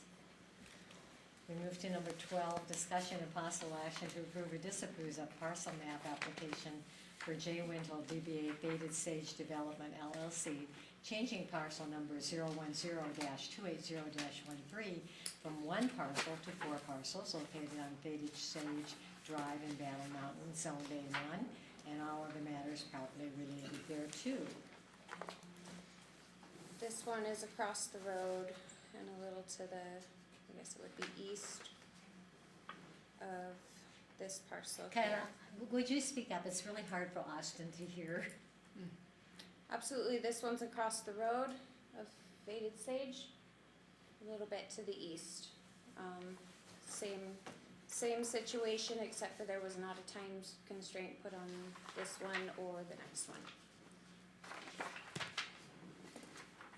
Okay, well, for the record, this one here will be also divided again, make 3 additional lots on Faded Sage Drive, which would take our total up to 25 lots on Faded Sage Drive at 2.5 acres. That was the zone change we made at the time, was a recommendation by the county and Rex, so we stayed at 2.5 acres in that area for septic tanks and wells. We put city water out there, so that restriction's gone. His recommendation at the time was on city water, we could develop down to 1 acre with a septic tank and city water, keeping under 99 septic tanks per square mile. Included in all 3 of these is the total build out, where the most we get is 70 lots within that's total build out for the zoning I got there for 2.5 acre lots. Everything to the east is basically in reach of your new lift station, comes almost to there, so it will be in reach of sewer someday when the lines run out there from the lift station. So we're not denying anybody on the east. West is a pivot sitting there and 20 acre zoning all the way around, so we're not really denying anything in that area. To the north is zone 20 acre zoning. I don't have any plans of developing it. So that will be, and to the south is the same as zone 20 acre zoning, so we're not denying anybody really any septic tank. Jay, can I ask you, between these 3 agenda items, how many total lots, if these were all approved now and in the future when you subdivide? 25. 25 out of these 3. Out of them 3 miles. I have plans to, there'll be 7 lots created here on Faded Sage Drive, bringing in parcel maps, dividing them either in 3 or 4 parcels as needed. It's probably a 5 to 10 year plan. There's 25 water hookups already in the ground out there the city put in for this plan. And these will be On paved road, anywhere from 1 acre up to, for 2.5, we made an agreement when we rezoned it to keep everything over 2.5 acres. okay? And that is stated on the map there, that everything will remain, can't be subdivided under 2.5 acres. So, again, it is a loophole in our codes. When you're looking at an area and you have 25 parcels, that is a subdivision. Yeah, but you can split a parcel, I mean, it's a loophole, but you can split a parcel. I understand If that, 5 different people owned it, and that's what it will be split. I'm meeting all the requirements. I know that, you need, As of a subdivision, the road will be paved, it'll have city water, it'll have, as a subdivision is required curb and gutter and lighting. no. Not on 1 acre zoning, it's required, just what it's got. As a subdivision, and you are creating a subdivision It's through the not, back door. 1 acre subdivision does not require curb and gutter and sidewalk, it requires lighting at all intersections, the only thing it requires. And we can put that in, that is, you feel it's necessary, but planning commission has had very little interest in putting, there's been a lot of comments, they don't want street lighting in a rural area. So, are you denying, well, when you say you're not denying, well, that's unless we get water out, or sewer out there. So, if we don't, in our master plan, don't get that out there, are you going to be denying people to them be able to get septic to their, any land out there? Well, it's hard to say how it get right now it won't be, because it's not rezoned. It'd have to be rezoned to deny anybody access, because if you create 20 acre parcels against me. Because as your circle, 1 acre circle moves, as it moves north to the north end of the next map, there'll probably only be ever 30, 40 septic tanks. If it moves south, it'll be the same way. anywhere you move that circle, the only way you'll move it's to the east, to where you come into that 5-acre zoning and you'll, Not going to, because if we don't get sewer out there, nobody's gonna be denied that they come 5 years from now, try to utilize their there's not a property. current lot that would be denied. You'll have to create a lot, the same as I'm doing right now. But if they were to create a lot, would they be denied? Is my question. I mean, if they were to, Don't know. I don't think we know. I mean, you don't know, I mean, do you deny me now for your reserved, a questionable denial later? It's not a questionable denial, it's protection of other people's rights, Jay. We are charged with protection of people's rights. And what has been happening has been unethical, perhaps illegal. And no, it hasn't been unethical. I don't think it's been unethical and illegal. Well, Maybe it has been unethical. Maybe we do not want development in the county, just It tell has me that's been- what you don't want, and I'll stop developing in the county, I'll find other interests. It has been unethical, and if you don't know that, shame on you.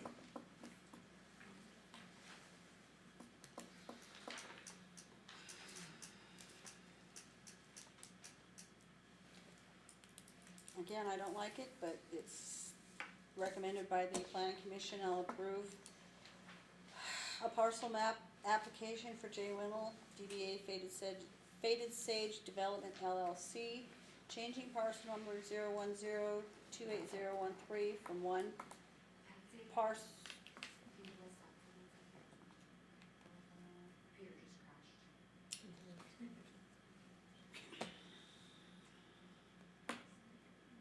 Gonna make me read that again.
You back on? Okay, so I'll make the motion to approve a parcel map application for J. Winnell DBA Faded Sage Development LLC, changing parcel number 010-28013 from one parcel to 4 parcels located at Faded Sage Drive in Battle Mountain, zoned A1. so I have one more question. Are these number 12 and 13, these items, were these part of where the county directed you to do this in 2 years as well? Do what? No, okay. No. My question was that, okay, No, we put a bumper zone against King, because they wanted, Okay. they didn't want zoning changes against their farmland. Judy, you do need to authorize to sign the Mylar. And I authorize the chair to sign the Okay. Mylar. Sorry. Thank you. once again, I will second, but with Heather, I would like our master plan changed to fix this issue, but I'll second. No other discussion, I'll open up for public comment. Bert Ramos for the record, so just to be clear, the master plan is not a guideline that is a must follow. So everybody it's a general guidelines for everybody to work off of, but we've referred to the master plan here a few times. And it's just a general guideline, otherwise every billionaire in this country would go find every county's master plan and buy every land on every side of it and just make fortunes, right? So the master plan is just a general guideline, it is nothing binding by it. It is just something to kind of guide whoever comes in new in that general direction. And I respect that, but that's the guidance we have and have used in the past. So I find it hard to pick and choose if we're gonna use it or we're not going to use it. That's a struggle with me, and we have something set out there and put in place that we're going to choose to update the way we need it to be updated, or we're gonna utilize it the way it is now. So, to go off of what Bert just said, if you want your master plan to be in gold or in law, then your ordinances need to mirror your master plan. And our ordinance do not mirror our master plan. No, because the master It's like- plan's it's changing more than the ordinance. Okay. It just gets changed at whoever's whim. If they wanna do development, then next thing you know, the master plan gets changed. Yep. And Well, then I'm gonna hold back on my second then. Thank you. Okay, well, for the record, It's called master government. plan is strictly a guideline where the county is trying to get with their ordinances. Ordinances are law that the county is required to follow.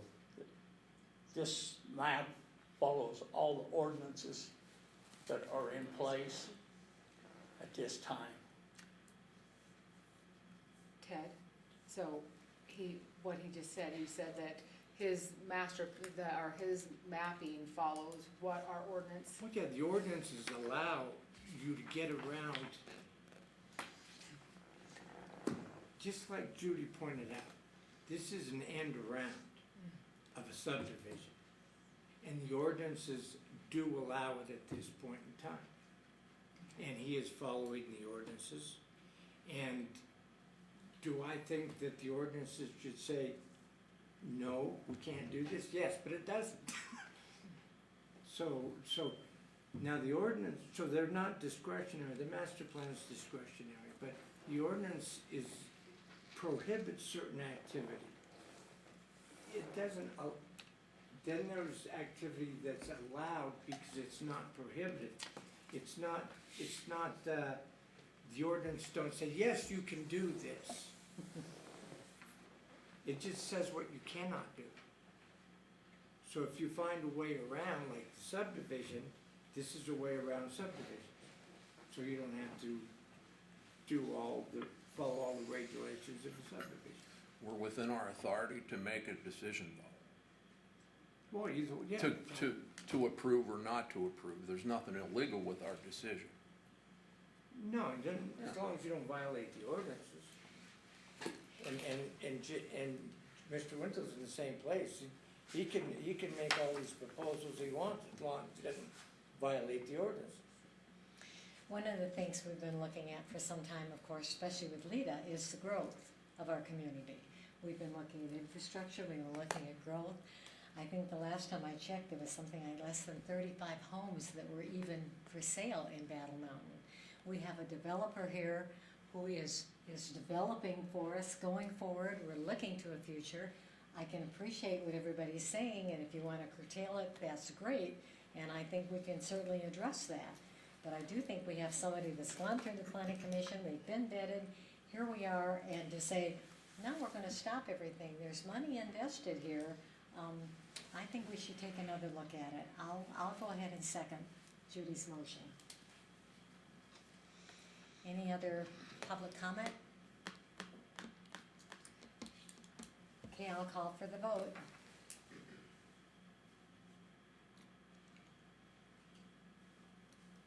I'm Say all sorry, in favor? Judy, what? All in favor? Yes. Aye. All in favor? Aye. Aye. Nah. Okay, we have 2 against, and it does pass. We go on to number 13. Discussion and possible action to approve or disapprove a parcel map application for J. Wintle, DBA Faded Sage Development LLC, changing parcel number 010-28007 and 010-28009 from 2 parcels to 4 parcels located on Faded Sage Drive-In, Battle Mountain, Zone Bay 1, and all other matters properly related thereto. I think we're in the same type of a situation. Anything unusual about this one or different, Kyla? Just larger parcels, it's gonna mirror exactly what you've just heard. It's right across the street from the one where he did the buffer. Right along the water line, so everything is pretty much mirrored. I'll make a motion to approve parcel map application for J. Winnell DBA Faded Sage Development LLC, changing parcel number 010-28007 and 010-28009 from 2 parcels to 4 parcels located on Faded Sage Drive in Battle Mountain, zoned A1, and authorize the chair to sign. Jay Winnell for the record. This is real similar, but one thing that I didn't bring up before is we're scheduled on the next planning meeting to give a overview of the development of the future lots. Anybody would like information to stop by? When's that meeting? Be the next planning meeting. Next, the second Wednesday, so the 12th, I believe is the date, 12th of July. if that's, maybe. Yeah, we're going for a full overview. If you'd like to bring it on the commissioners before, I'd appreciate it if we bring it before commissioners too. Maybe just for before I go to the expense of drawing up maps and that. Maybe Who's your follow realtor? the- Who's your realtor? Jim Buffington. Thank you. So I know I keep bouncing back and forth on this, but I keep going back to wanting to have our, we've gone ahead and done up to this point, and I think that we need to get our ducks in a row and change things. And we're going also by the planning, with the planning, so I'm going to, still with hesitation, I will second it. Thank you. Judy made the motion, Kathy seconded it. Any other public comment? Okay, I'll call for the vote. All in favor? Aye. Aye. Those opposed? Next. Okay, that does pass. Thank you. Patsy, can we go to 19? Our BLM is here apparently, so we're gonna slip over to number 19. Discussion and possible action on a presentation from the Bureau of Land Management concerning roadside fuel break projects throughout Lander County, and whether to direct the county manager to work on getting a cooperative agreement between Lander County and the BLM for said roadside fuel break projects and all other matters properly related thereto. Brock, you're set up. And I think it's all.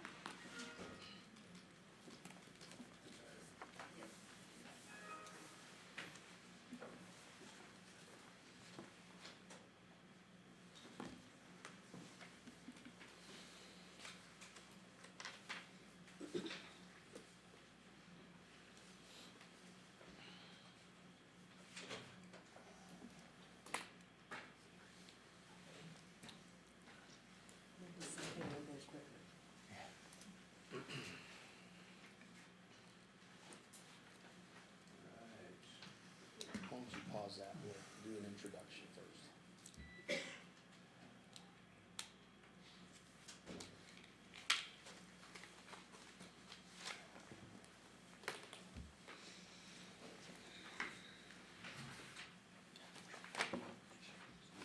Okay, Brock Hewlett, Fire Management Officer for the Battle Mountain District BLM for the record.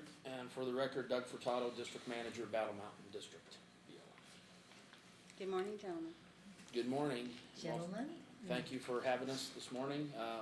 Commissioner Allen invited us down to present the roadside fuels plan and program that we approved back in 2017.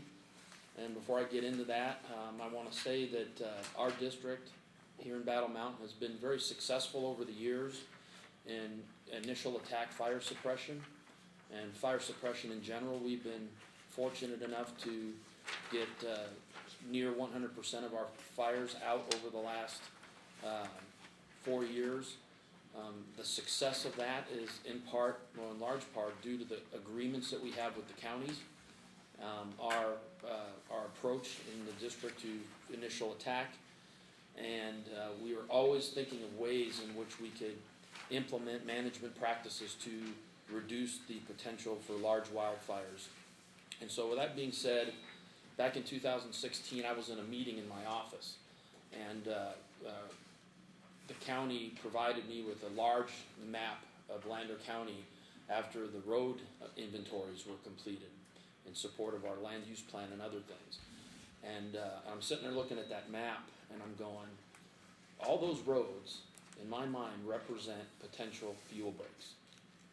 And oftentimes when we have large wildfires, at the end, when you look at the fire map, you just see black crossing over all these roads because they weren't improved or they weren't satisfactory in stopping fire spread.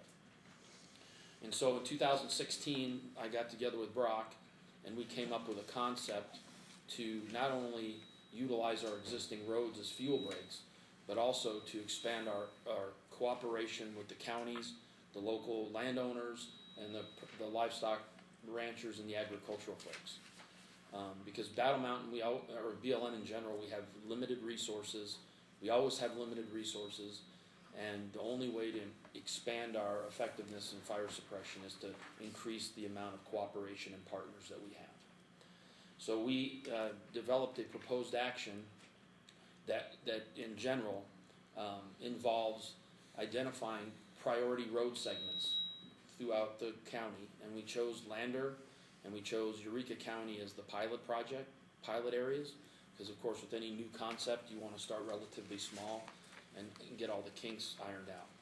And so what it entails generally is to identify road segments that would be best for fire suppression, that would give us the biggest bang for our buck, road segments that will protect private property, road segments that will protect sage grouse habitat and intact sagebrush communities so that we don't have the spread of cheatgrass like we're seeing in other areas, which only increases our fire frequency, and do so in a manner through MOAs or MOUs in partnership with not only the counties, but the NDOT, the NDF, and any other landowners that are interested and capable of helping us monitor and maintain road segments that they would be responsible for prior to the fire season each year. And everybody has different capabilities. So we had a stakeholder meeting in 2017. Bert Ramos was there, representatives from NDOT, representatives from Eureka County. I believe Keith was there, and we presented this concept. And at the end of that discussion, it was recommended by Eureka County that the counties themselves work to help identify cooperators that have the capability to partner with the BLM in this effort of improving roads for fuel breaks, monitoring those, and maintaining those on an annual basis. So Brock has a PowerPoint here that'll get into more of the details, and he'll do that in a second. The decision for the Battle Mountain District I signed back in November 2017. That year, we didn't want to wait for a whole year to get going on it, so the decision allows 30,000 acres of treatment within the district, and we've done 1,500 of those acres thus far ourselves. And last year we focused mainly on the main highway corridors, the Highway 278 in Eureka County, Highway 50, Highway 305, and we did some of that work ourselves already. But one of the main objectives of this plan isn't for BLM just to go out and do it ourselves, because again, we don't have the resources to be able to do it. Some year, and we've been fortunate here in Lander County, some year we're going to have the right conditions are going to line up, and we're going to have big wildfires. And during that time, there's going to also be fires going on elsewhere in the country, potentially Reno, down in California, that are going to take all of our resources. And my vision for this is to be able to have a wildfire start here and have it have limited resources to respond, and have this fire die down at night, hit one of these roads and go out. And then we could all take credit for that, and have ownership in improving our fire suppression response. And so Judy asked me to just bring up the concept of an MOA, since it's on the agenda. The way that we would authorize participation in this program would be through an MOA, a memorandum of agreement between the county and the other participants, whoever would be involved with their specific areas of road that they would be responsible for, and that would specify the roles and responsibilities, which would include BLM actually going out and writing the prescription. If it's pinyon juniper, there's a certain prescription, a certain width that we would want to treat and maintain. If it's an area with fine fuels, it's a different prescription, a different type of maintenance. And so we would specify that in an MOU, sign those with each individual cooperator, and then that would specify what each party would do annually. And so that would allow us also to provide funding to either the conservation district or through that agreement with the county, and potentially even if this gets big enough the way that I envision it, getting federal funding to come here to help support it. And as it stands right now, this plan that we signed and are implementing is serving right now as a model for a national EIS, Fuel Breaks EIS, that the national office is preparing right now, and it's based upon this model. And so unless there's any questions, I'll turn it over to Brock, and we'll go through this PowerPoint, and then we can answer any questions anyone has. Thank you. All right, thank you. Brock Uhlig again for the record. And as Doug was saying, one of the lessons that we've learned in fire over the past few years, 20 years, 30 years, is one partner can't be responsible for everything. If we're relying on that model, we're all gonna fail. And so getting as many people to the table as possible is what we need to do. Doug has covered a bunch of these, but our goal, vision, and desired outcomes. We're here, we wanna form partnerships with as many local, county, state, whatever other agencies that we can.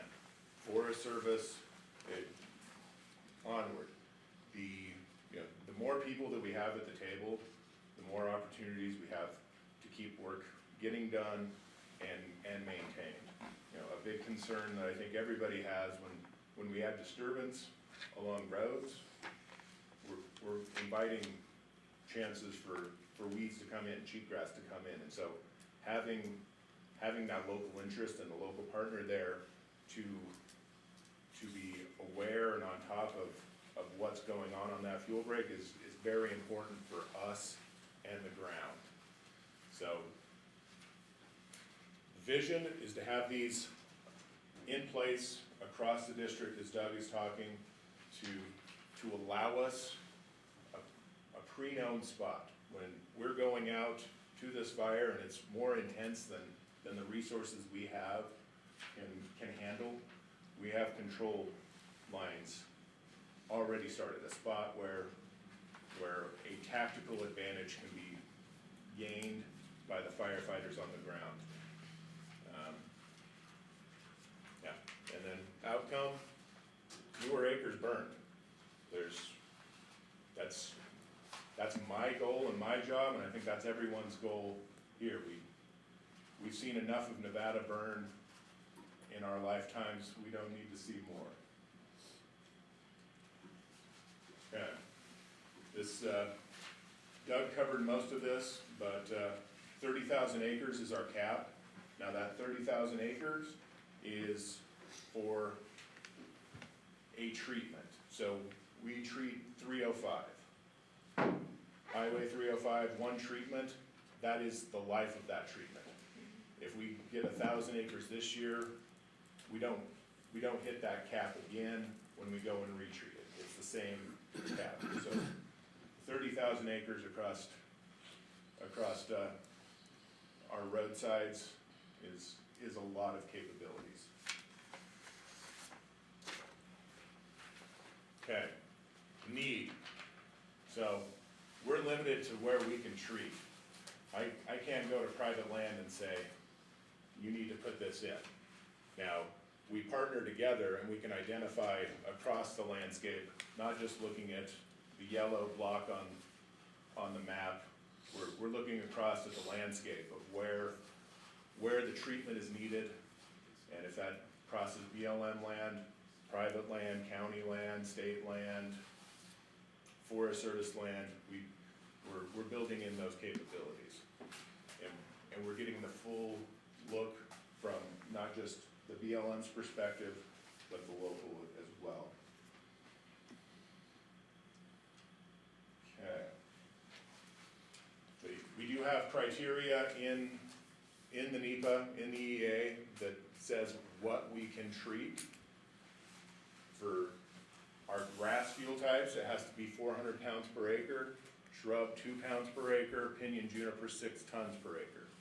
In this, the MOA, the MOU that Doug is talking about, that a big component of that is going to be making sure that we stay within NEPA compliance, environmental compliance, to protect our agency and protect our partners that are helping us on this.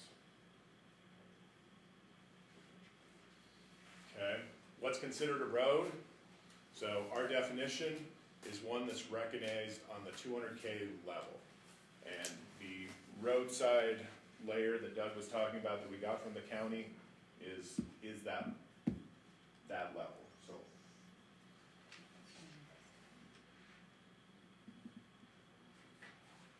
okay, what can I treat? So we have a full list here: mowing, mastication, chainsaws, getting into there, disking if it's in a highly disturbed site, herbicide, seeding, biological methods are all authorized in this. One thing on here, in the sagebrush and grass fuel types, it is 100 feet off the arc of the road that we're allowed to treat. In the pinyon juniper, it is 300 feet off of each side of the arc of the road. Can I stop you there for Yes, just you a can. second? Okay. When you cut the trees for fire break, do you leave it there so people can come and get firewood? It depends on the kind of treatment. Now, some of the treatments that we do with the mastication, there's not a whole lot left there to that's when you come chip pick it up. up. Yep. Oh. But at the same time, it really depends on where we're at. Because down south, first term, we were reported regularly through Poolock for Southern Lander where they could drive along the roads and get firewood. And it was run by the Bootstraps program at that time. I was just hoping maybe you guys could help out the people that use that. Yes, and that is a way that we want to dispose of activity fuels. You know, one of the, when I first got here, we had a project just outside of Austin that we did a mastication, but since it was so close to the community, we left the main pole there, and just left it on the ground and made sure that word got around town that, hey, there's plenty of wood right outside of town, and it was gone by the next year. Oh, yeah. So That was a good service. yeah. Now there are locations that folks aren't going to make it out to.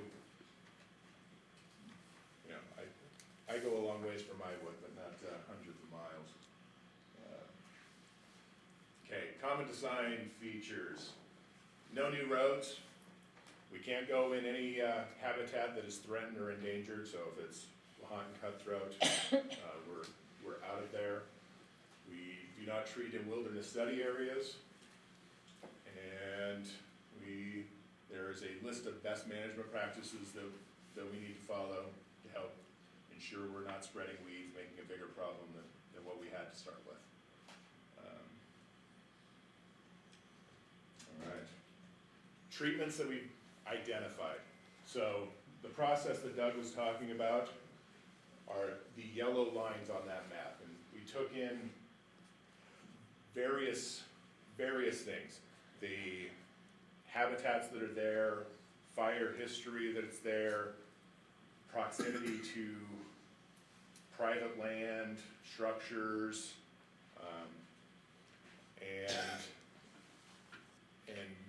and move forward with a phase one of where to identify, where to go with these treatments, and that's the yellow. The second phase that we went into was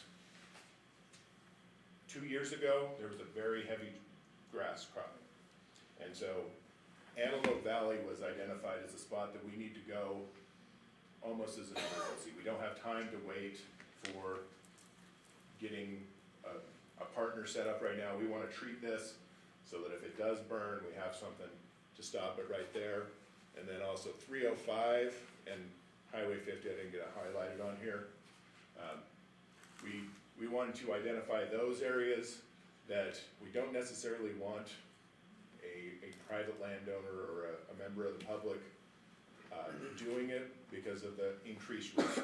Working off the side of a highway, something like that, we want to make sure that we're putting people in the best place for success. And so if it's those kind of treatments, we want to do either in-house or partner with NDOT to do, so that we're not making our problem somebody else's problem.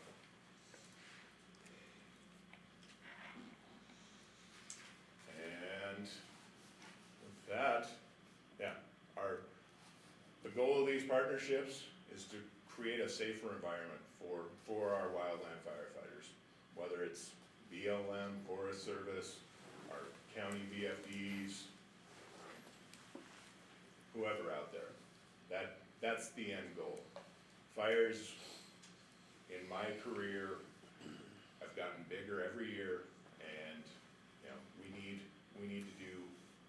need to all be at the table in order to have a successful outcome. That's Thank you, Brock. Well, I don't think anyone is gonna argue with you as far as fire prevention and what we need to do. I know when we sat in on that before, with the fire breaks, it was an excellent idea. So my question is, in doing this cooperative agreement or MOA, do you have a model to start with, to work with our DA on this, or We've begun are we preparing a from draft. scratch, or you do have something? We'll have something very shortly. Okay. And I've got to run it through our attorneys too, so. Great, But I'll have okay. that to you. So it isn't all on Lander County, you develop it, we're okay if you bring that forward and we It'll look be, at it. Lander County, BLM will both review it Great. and get Okay. an agreement on it. Any questions? Yeah, so is this, make sure I'm understanding this, is this a cost-sharing project? It could be in some instances. So then when would we know approximately how much it would cost? Not that, I mean, we need fire prevention and but so you have an idea of what our cost would be before, under the memorandum of understanding? So we would have one with each cooperator, not just with the county. And so basically, we don't need an MOU to implement what we talked about when we had our stakeholder meeting, and that is the county's agreed to be the ones to go out and solicit, canvass all the landowners, canvass the people that you all know, that might have the capabilities to participate, and then get us those names. And then once we get those names, we'll sit down, and it could be with Public Works, it could be with Road and Bridge, it could be with the Tamaras, it could be with anybody. We'd sit down, we'd look at their proposal, this is where I'm interested in working with you on this.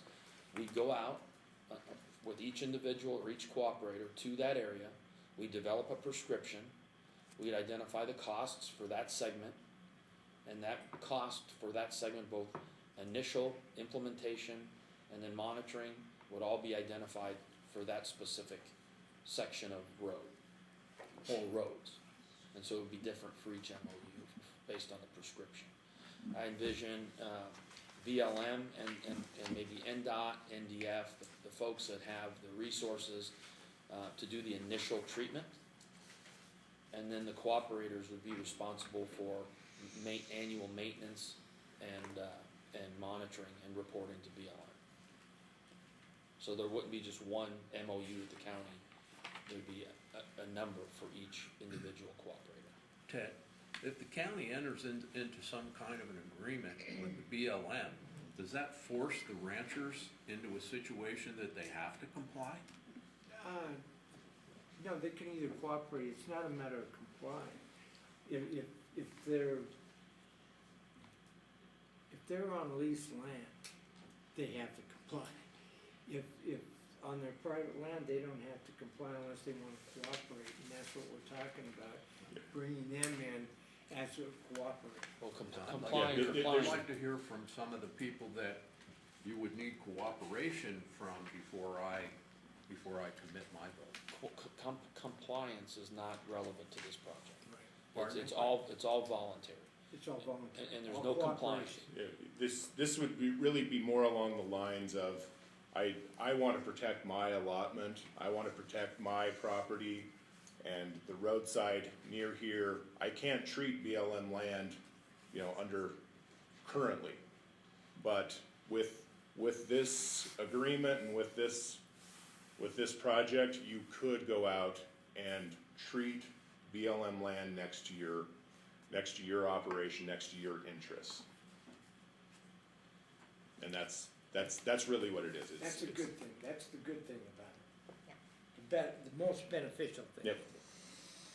So I'm gonna make a motion that we direct our county manager to work on getting a cooperative agreement between Lander County and the BLM for the roadside fuel breaks projects. I'll second. Okay, Judy made the motion, Kathy seconded it. Do we need a motion, or can we just give direction? Well, it's a motion for a cooperative agreement, it Oh, really I makes a gotcha. motion, yeah. Any other discussion? Public comment? Oh, I have one more on that, and what an agreement with the county, so there's already, I've talked to some folks in the Public Works, you're already out treating roads. If there's an extra little treatment that can go along the side of that, there's potential to save the county money for suppression costs down the road. If we prevent one fire and, the cost of prevention is, who knows how much it saves, but being able to treat the roadsides when your crews are already out there for a minimal extra cost could be a huge benefit for the county. Can I have one more thing too? What I'd like to do, years can come and go on this if we're not diligent in following through. So what I would also ask is that I have a point of contact with the county to meet with us to start the effort of canvassing interest within the county and getting a list of potential participants that we can meet with and start bringing in as cooperators. I could put out a news release on it, but again, during our stakeholder meeting on the 17th, both Lander and Eureka suggested that the counties take that on. of course, my first thought is county manager and public works, and, but some of you might not be able to make one of the meetings, so between the two of you, or both of you, or, agree to, 2 contacts, okay? That's fine, absolutely. Is that all right? Okay. I just have a problem with cost. So many times I've heard, I need the cost before I can vote on it. Well, that's what I'm gonna say today. I need to know the cost before I can vote on it. That's why I was saying maybe direction might be a better thing to do. Yeah, And that's come what back I'm to saying. us with, With it's gonna something that we cost can- $50,000 for this year, That was my thought. $50,000 for next year. We can plan for that. I mean, we have the money to help, and that's not the issue. But the issue has been many, many times, I don't have the numbers in front of me, I can't vote on it. So that's where I'm at. I'm concerned about that. Okay, but don't forget, we're just directing them to do this cooperative agreement, and that will come back to us with the information in it for us to Well, approve. that's what Brian's saying. This is a direction. Just direction, we're giving them direction. We're Well, not okaying money. We're just saying, No. okay, let's go in this direction. It is, it's a motion for them to work on a cooperative agreement, or an MOU, and it comes back to us. Yes, Is that the understanding? Yes. And with a list of people that you would ask to cooperate. So I'd Because say- I would like to check with them personally and make sure that they're in agreement. So the first thing we would do is meet with the county and my office are here, and we would pull out the map and say, which roads would Bert consider a priority that the county could take on? And then we would go out there with the county on the ground with my resource specialists, and we'd draft up a prescription that not the other cooperatives, your Lander County, the county would take on. Then we would identify a cost for that, and then we could come back and say, here's an MOU, here's a map of the roads that we've identified working with the county. And then these are the prescriptions, these are the costs. I think that ahead of time, if we had an idea of what the prescriptions were gonna cost, regardless of which road it is, then you'd have an idea, I mean, just some kind of idea of cost. We have a cost breaker for this. I definitely get behind it with the cost. This is giving Keith direction to get with the BLM so that we can find this information out. It would be spelled out in the MOU. Then we can decide if we want to go ahead and sign the MOU. But what's it hurting now to go ahead and say, yes, we would like our county manager to discuss this with the BLM and get further information back to us to get our teeth into it. Also, basically under motion. Brian and I were confused on that point. I thought we're just, Okay. No, they always come back to us for approval. Any public comment? All in favor? Aye. Aye. Thank you. All right, thank you very much. Thank you. We'll keep you for one more and a quick one. Sure. 20, update from the Bureau of Land Management regarding the Battle Mountain Air Tanker Base.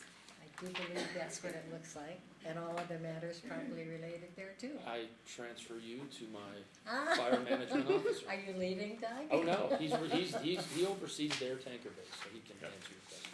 So, Brock Ulig again for the record, and I made a big mistake earlier this week by letting my air tanker base manager that did this report go out on an assignment to New Mexico. So I will be going through this, and the big purpose of this is we've gotten a huge amount of support from the county over the past few years on upgrades to the airport, and wanted to report back to you of what that support has allowed us to do. So, we'll get into this. Okay, so our air tanker base here in Battle Mountain has a very large base of support. We support into southeastern Oregon, southwestern Idaho, and the bulk of Nevada. And so we have a very large zone of influence covering BLM, private, all these kind of lands. This support, without this base, the turnaround time to get large air tankers to this part of the country would be long. The next closest bases are in Stead and in Boise, and so we're adding hours onto response to fires around here. So having this base here in Battle Mountain is a huge benefit for wildland fire. Another important part of this is we have a lot of cooperators that make this happen. The FBO Perimeter Solution is the contractor that provides retardant. The county and all the aircraft pilots and associated mechanics that come with them, there's a large amount of benefit that comes to the county with that. Our tanker base, first least known retardant leaving the tanker base was in 1979, and for the next 20-year period, almost 6 million gallons were pumped out of the Battle Mountain tanker base, and that's an average of 278,000 gallons per year. During that time, the pump that we had in place is a 250 gallon per minute pump. That's what it was rated for. Probably hit closer to 220. Okay, 2000 to 2016. So only 16 years there, and just about the same amount of gallons. So our gallons per year have been going up. I think we could all kind of intuitively guess that with the amount of fire that we've had over that period.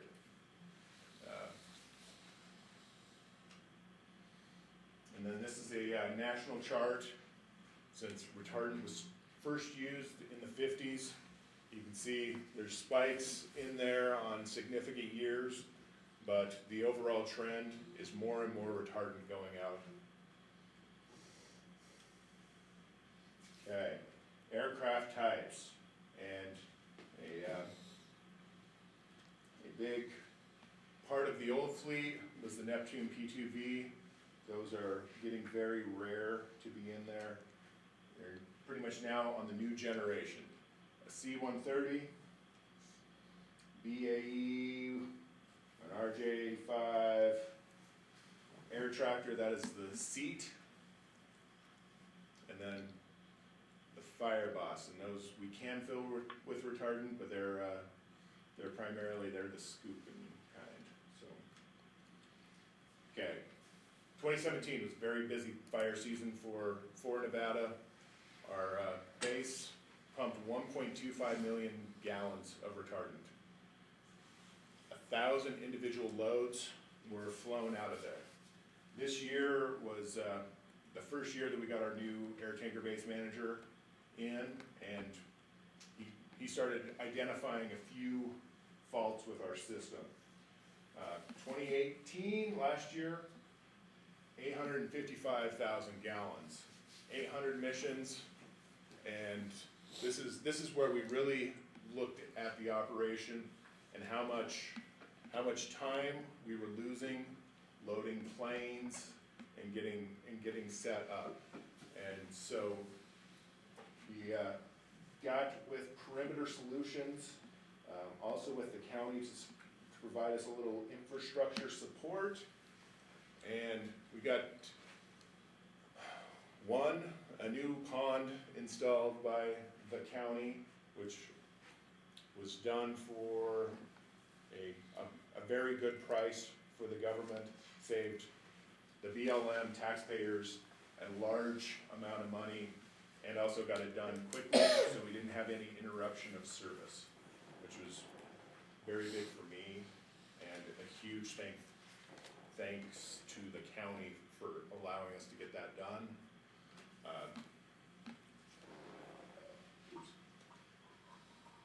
All right. So that's done. Our base retardant mixing plant was upgraded this spring. It was just actually done last week. And we took out the previous 250 GPM pump and put in two 500 gallon per minute pumps. And I'm a fire guy, not a math guy, but I think that's twice as good. And we also have two pumps now that'll allow us to fill two aircraft at one time. The exact numbers would be for one of those BAEs, takes, I think it's like 3,000 gallons. The old method took us about 20 minutes to fill it up. We will now be filling it up in around 9 minutes. And so that is less time with the aircraft sitting in the airport. It's flying, it's getting retardant out for our firefighters and moving. The prediction or the feeling that our tanker-based folks have, that if it was 2017 again and we were pumping 1 million gallons, that same year we would be pumping 2 million gallons right now. And that is big for us. For one, we'll have water coming out there. The county is providing the county water, not going on the well. We'll have a better flow rate there. That way we will not be running out of water. It'll be increased fuel cells because more flights mean more fuel. It'll be more landings for the county and plenty of benefits and ideally less acres burned.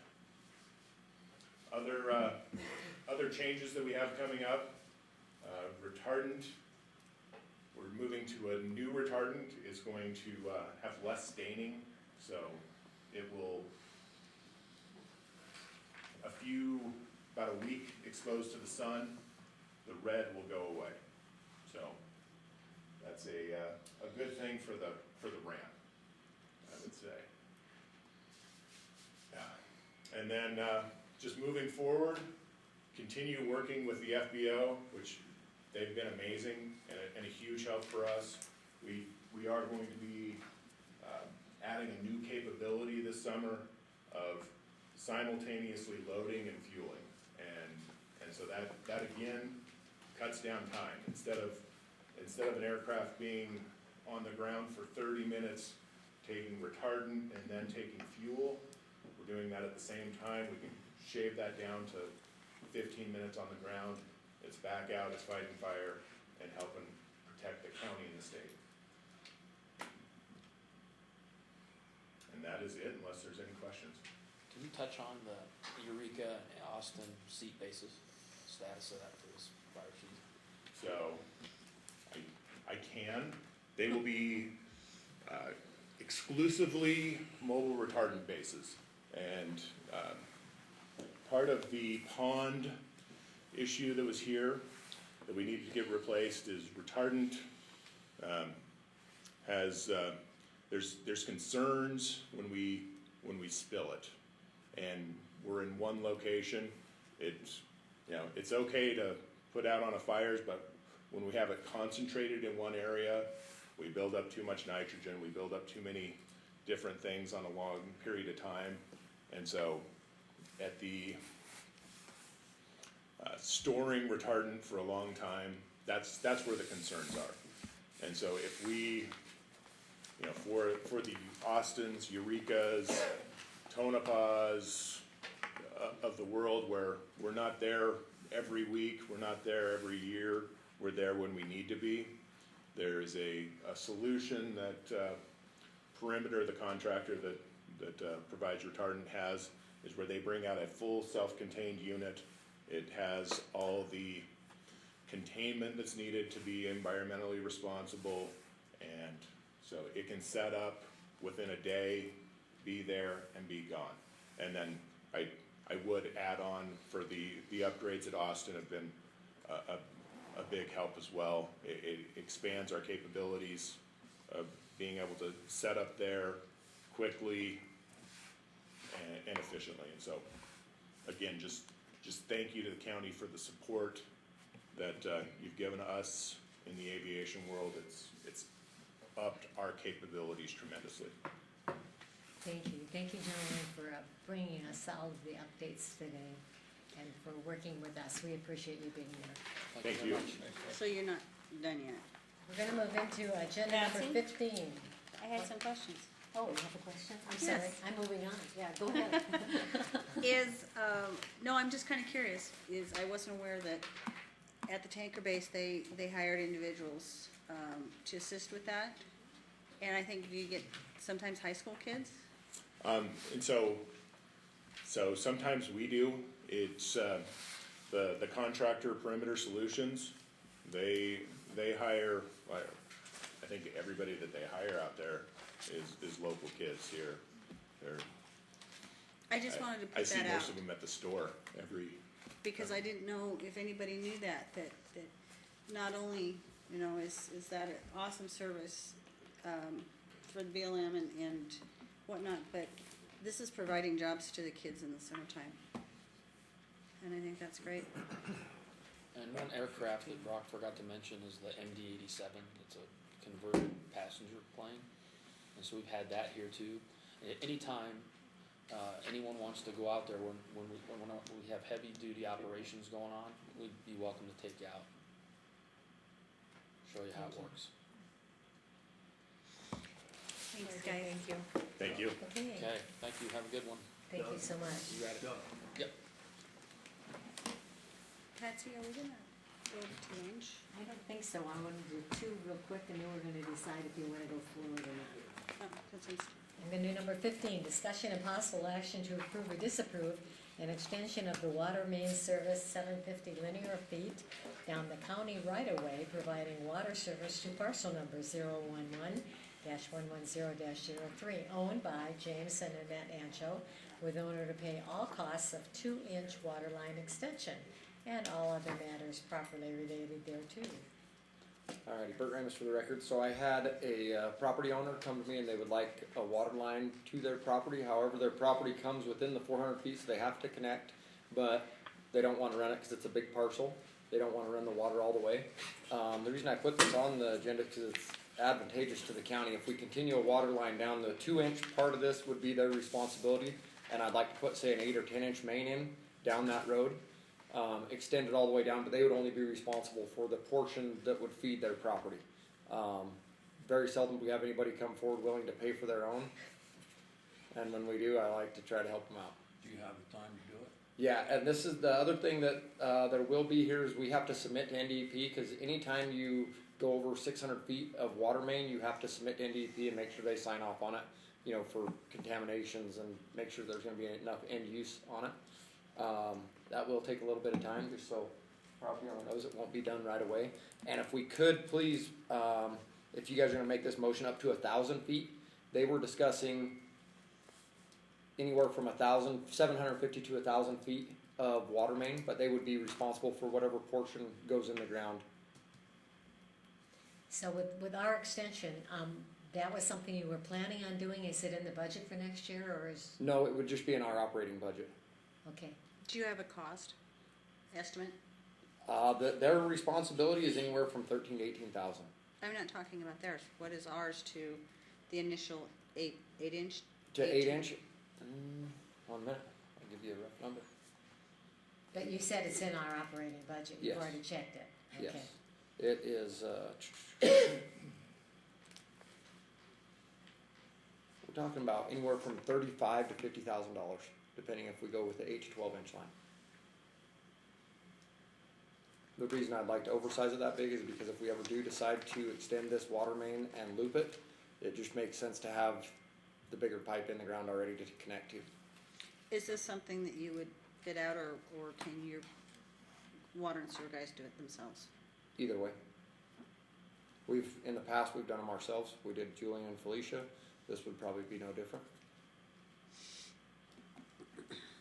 I'll make a motion that we approve an extension of the water main service up to 1,000 feet, linear feet, down the county right of way, providing water services to parcel number 011-11003, owned by James and Nanette Ancho, with the owner to pay all costs of the 2-inch water line extension. I'll second that. Thank you. Judy made the motion, Brian seconded. Any public comment? I've got a question. We're not competing with a construction company on this? No. Okay. I don't want to put anybody off because they could have done this. All in favor? Aye. Aye. Aye, thank you. Oh, And nope, that passes. wait, I need to abstain. I need to, that's why I was waiting for you to do that, because of the relationship Thank you. with the family. One abstention, and that's Kathy. Thank you. Okay, now, here it is before you. We could finish everything up. It could probably take up to an hour. I'm looking, depending how much discussion, but we should be done by 1 o'clock. If we break until 1 and come back, a couple of us do have to leave. So it takes a few less of you to be discussing all that. So what's your pleasure? I'd like to stay. I'd rather I'd like finish it. lunch. You wanna finish it? Okay. All right, then I'm gonna take another one out of order, and I'm going to move to number 18. Update from Holly Gatsky. It does say Heidi, but that was an error, so it's Holly, University of Nevada Reno Cooperative Extension, Northern Area Director, regarding the Cooperative Extension Office located in Battle Mountain, and all other matters properly related thereto. We apologize for the error in your name, Holly, and we thank you for waiting. No problem. Thank you very much for taking the time for me to be able to introduce myself. I'm the new Northern Area Director for Cooperative Extension. I started in January, but I've been trying to make my rounds to every county. I wanted to let you know that my job is to oversee all of the counties other than Clark County. We are pleased to announce that we have very near, in fact, we have 10 applicants already for the extension educator in Lander County. So that's one of my top priorities right now, is that we've got Commissioner Waits on the committee that we will be reviewing the applications. I'm excited because it looks like we've got some good applicants, and that is my goal, is to get a person that will come out and become part of your community, very much evaluate what you need and what Cooperative Extension can provide. We have the major areas that are mandated by the state are agriculture, horticulture, community and economic development, family, youth, and children, and nutrition, and I'm missing one, I always miss one. But anyhow, we have those major areas, and their job will be to come in, work with you guys closely, because we're partnerships. You know, we're in a full partnership with the counties in every county, and discover what you need and create some great programming that is based on your needs today. So I just wanted to make sure that you had a chance to know who I was. If you do have cooperative extension issues, please come talk to me. And that we're on track. We haven't forgotten about you. It just took me a bit of time to get into the new job and get everything through the university system, but we're going now, and you, hopefully in the next, couple months, we'll have somebody hired, and there'll be somebody on the ground in the fall to address your needs, and keep 4-H and all of those other programs going strong, and hopefully adding some new programs. So please think about what the needs are in your community, and that person that hired should be coming to you and talking to you about those. Okay? Thank you so Thank much. you. Great. We appreciate your visit. I'll just give you my cards. I will. Keith, can somebody check to make sure that Justine's gonna be here for our treasurer information? Oh, yeah, she's, I'll double I check. don't want her heading out for lunch thinking we're leaving. Oh, thank you. Okay, we're moving into number 17, discussion only regarding the needs of Battle Mountain High School Band and attending the Nevada 150-year celebration in Carson City, and all other matters properly related here too. So I had asked to have that put on, since I'm on that committee, I requested that the high school band participate in there since they are phenomenal, and I just thought that they would be an awesome representation of the county. So I was the one that put this on there, kind of probably took them by surprise and didn't mean to do that, but yes, that's the bottom line I had requested. I'd heard that it was going to be approximately $4,500 to, if that's correct or not, for your uniforms, if you were to purchase uniforms for your band.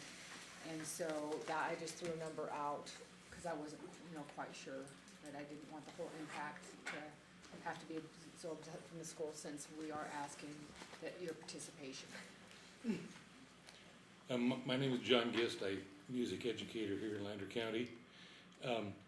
I received a request earlier in the year from the Nevada Day Parade Committee in Carson City.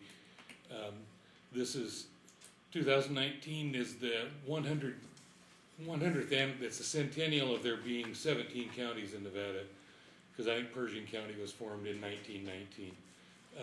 Anyway, and so the letter I received said that they were hoping this year to have a marching band from every county participate in the parade. They're probably not going to get one from Eureka or from Esmeralda, but as it turns out, we did our and I didn't commit to this at first, but we did our pre-registration this year, and it looks like, according to our pre-registration, I've got 30 kids in the high school band next year, which is just barely enough to go down the street and not look stupid. And so, I think it'd be awesome if we went and did it, but my number one priority is whenever I have students perform is that they're prepared and they represent their community well. And so in order to do that, we need to put them in some uniforms to go down the street. I think I can do that for about $125 a kid if I pull a few strings, and I think we can come up with something that would service. If we occasionally do a little marching, I don't think we're going to be doing halftime shows soon, but if we occasionally do a parade, and then the uniforms would also service as concert uniforms, and most of our performances are as a symphonic concert band. And so Brenda Thomas came and talked to me about it, and that's what we discussed. And I have here with me Sandra Torgerson, my principal at the high school. So what do you do now for the concerts, like black slacks and white shirts or something? Or? Black and black, and over the past 5 years, I've managed to put my choir in some formal dresses, because my first year here in Lander County, we went to sing the first time. I told the girls to wear dresses, and that were dresses that I was not expecting them to wear. And so we started buying a few at a time and getting them, and now the choir looks pretty great, and when they stand up to perform, but there's some band uniforms that I found when I got here. They're not quite as old as I am, but they're pretty close, and there's not enough of them to do what we need to do, and let's just say they're not real trendy anymore. Anyway, yeah, I've had the kids just wear black shirts and black slacks, and that's everything from a black t-shirt to a black button-down shirt to black bicycle shorts. So do you have any kind of a fund at all that you've started, like fundraising for uniforms? Has anyone had any interest prior to this? I've been kind of hoping that, you know, people would see the band next to the choir and want to step up. You know, we've done fundraising to go to performances and things, but there's just, it hasn't been something I've gotten to yet. There's been a lot of other needs with the program as far as instruments, and the enrollment's gone up every year, and so and repairing the instruments that were here, we're about up to where uniforms is our next thing to tackle. And this was an opportunity, if somebody was interested in us doing this, I thought this is a great opportunity. So when Lakin called me on Tuesday and said I was on the agenda, I drove from my place in Idaho down here to sit before you today. I appreciate that too, but if anybody hasn't heard what he's done with the band and the choir, I mean, it's just hats off to you, because you've done a phenomenal job, so. Well, of course, the other thing is, it isn't just the uniforms, but naturally, it's the cost of going. And so that was one of the concerns, but I thought about it and threw it around and thought, well, I wonder if the band would be excited about going, if they would like to do at least a couple fundraisers or something, and that we would probably more than match it, but we would use that in to work with them. But I'd like to see them want that. Does that make sense? No, that makes perfect sense. Well, and it does, and depending on what they have planned, I don't know, according to the schedule, I'll know more. I think there's a meeting today in Carson City about this event, but it may be necessary, depending on what time they want us there, to spend the night, and if we have to do some fundraising, I would have them raise the money to take care of their accommodations on the trip. That's and we have talked about it this spring right before school got out. They are excited about the possibility of it, and they're always excited to raise money to go on a trip. Yes. My oldest son loved band, second to wrestling, and I'm all in favor of helping kids out, but I have to ask the question, can we give money to another agency just straight across? Well, you can certainly give money to the band for band uniforms and things like that, and that's why the agenda item is worded the way it is, because there was, Kathy asked to put this on, but there was no request. There has to be a specific request and an amount. So today, the purpose of today is to make sure that we know what the request is and how much is it for. And then you guys can find out, decide if you want, if it's in your budget, and if you want to give it, and you can certainly give it. So it's about roughly $3,700 it's gonna cost for the uniforms.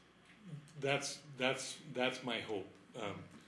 I mean, I'll get black tux pants, and I'll get short-waisted jackets, and I'll have the kids buy their own, shoes and shirts and stuff. That'll be kind of like a spirit pack that they do for sports, and then I got to put hats on them somehow.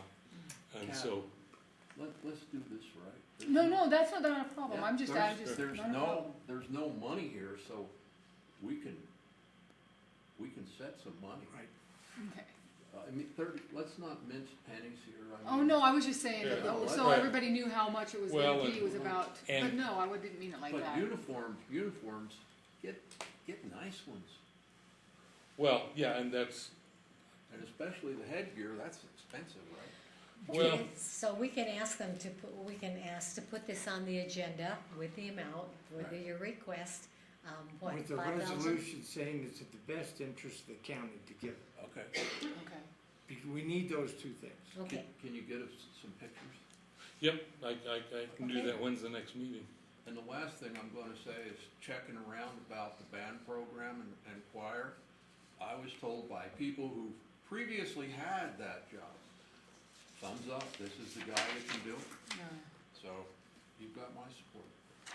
So, I guess my only comment is, talking about the colors of the uniforms and whatnot, is, you know, it's very, professional.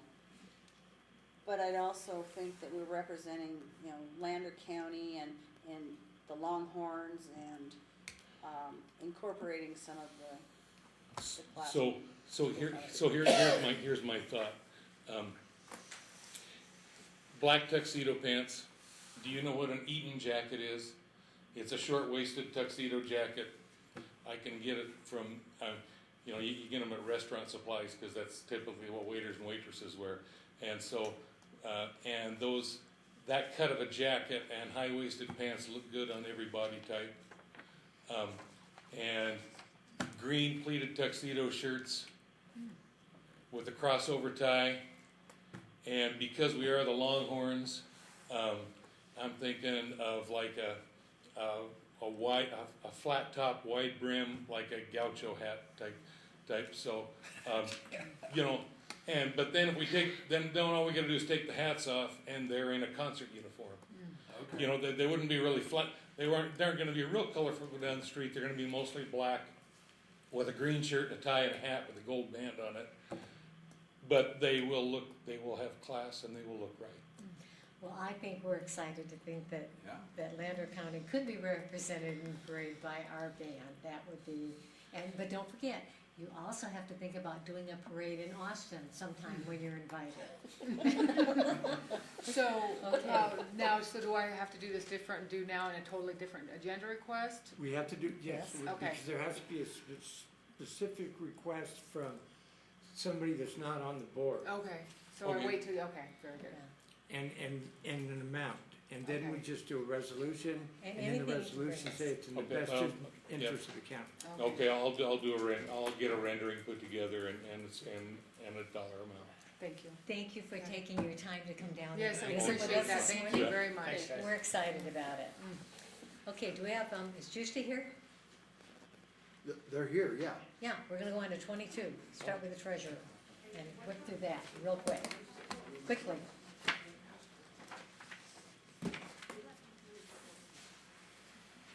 Shall we take the one that we have people out here The ones that, for? We have yeah, people we have waiting these people waiting for here. You wanna- particular agenda items for the manifesto. Who's waiting? This whole back row back Motocross? there. All these people back here. Which one is that? Picture 14. Number 14? They need 10 minutes, So, Commissioner? yeah, do number 14. While we're waiting for Juicy, we're gonna go into number 14, under Public Works, discussion and possible action to approve or disapprove developing procedures for hiring and utilization of independent contractors in Lander County. These procedures to include action to be taken should conflicts arise and all other matters properly related thereto. Okay, Bert Ramus here for the record. First off, I'd like to clarify that I did not put this on the agenda. This actually is a gross representation of what was supposed to be on the agenda, or asked to be on the agenda, and the verbiage was changed considerably. Okay, just a minute, let me get this straight. You had something you requested to be on the agenda, and that did not make the agenda, and you think this is what came of it? Is So, that? so I will clarify that for you. So I did not make the request for it to be on the agenda. The request was made from Keith to me. I agreed with it. It was supposed to be put on the agenda. I don't know how the verbiage came out to what it is, but we don't have any issues that I'm aware of when it comes to subcontracting or how we've done this in the 9 years that I've done contracts with Lander County. We haven't seemed to have an issue. And so the verbiage that we're using on this agenda item here is nowhere near what the request was. Okay, so do we need to address this agenda? item? We need to address something, but it's not this agenda item, yes. It's, or properly related there too, maybe it relates there too. Okay, we're looking at items, we're looking at contracts that we don't go out to bid for, right? Smaller contracts, under 50,000, or professional services, et cetera. Correct. Okay, we're saying, we don't have any procedures right now on how we go about that? Who we send it to, or what we do, or? There Is are that- NRSs in place that would give us guidelines for this. Ted, Oh, okay. the original wording of this agenda request, I advised that I wasn't prepared today to do any investigation to how it was conducted. And there was no way that I could answer any legal questions about that until I was allowed to do an investigation into it. Now, I wasn't given that time, so it was converted to this, whether this is appropriate or not. The issue is, each department head has the legal right to make these contracts without going out to bid. And as long as you follow the NRS, you're able to do it. Now, if I'm asked today, was the NRS followed in a specific case? I wouldn't be able to answer that. And I refused to answer that until I had the time and the opportunity to look into the specific case. So that's why there's no specific case on there in talking. Okay, so we're not talking about a specific case on this, we're just talking about general, whether we would like to put together some procedures, Right. right? Incorrect. That's all we can talk So, about. do you wanna put together some procedures, or should we address it later? I think it should be deferred and addressed later. I would like to clarify some things with it. That's what I thought originally. My responsibility in my job for Lander County is to look out for the best interests of the taxpayer. Similar to what Art spoke of earlier with taking work from a contractor. If we can do work within the county, it may make a contractor upset that we do it in-house. But that is not my problem. If somebody wants to run around upset because we've done something in-house, is not my number one objective in my job is to make sure that I'm looking out for the taxpayer of Lander County when we go forward doing anything, whether it's hiring contractors, whether it's putting things out to bid, whether it's professional services, which all relate directly to this. And I would like to see us come back with a much more transparent thing. I fully respect what Ted has said there, but with a fully transparent thing for the public and everybody else to be involved with so they can see exactly what's going on here. I know that some of this stuff seems dirty, but it needs air and dirty laundry or whatever, however anybody wants to put it. But the bottom line is, in any relationship, if it's gonna flourish, there needs to be transparency and there needs to be honesty and upfront. And this is the place to do it with a commission of 5 where everybody can decide on it and hear it outright. And if Mr. that Ramos? means that Ted needs to go do some investigation, then that's what needs to happen. Exactly. Mr. Ramos, let me say that everything you said is correct. But there's also a time and place for certain things. There are situations that need to be dealt with. Our district attorney needs to deal with things. Our county manager needs to deal with things that sometimes timing isn't always what you want. And as far as this agenda item, if you don't agree with it, I'm sorry, but it's not. Whether or not you want something on the agenda right now, there's a reason we have a county manager and a district attorney and 5 of us up here to make the determination of when we want something on the agenda and how we are going to discuss it. And that's why we lack transparency. No, that is not lack of transparency. That is policy. Where's that policy at? Okay, so we are going to defer this item right now. Well, I'd like to make a motion. You'd like to make a motion? Yeah, I would like to make a motion to request the DA to investigate this situation and see if we do need some kind of a procedure. it's not agendized that way, you can't. I believe it's Developing talking proce- about It procedures. says developing procedures, right there. You can, I can be requested to investigate the procedures that have been used in the past, and then present that to the board. Exactly. And I can get specific in doing that. But then we re-agendize it. Right. At that point, but then that would give me the opportunity to talk to Kurt Correct. and Keith and everybody else, including my department. We do independent contractor services. I mean, most departments do. So a little investigation is needed before I can say, answer any specific questions. Was that appropriate? Was that not appropriate? Was that?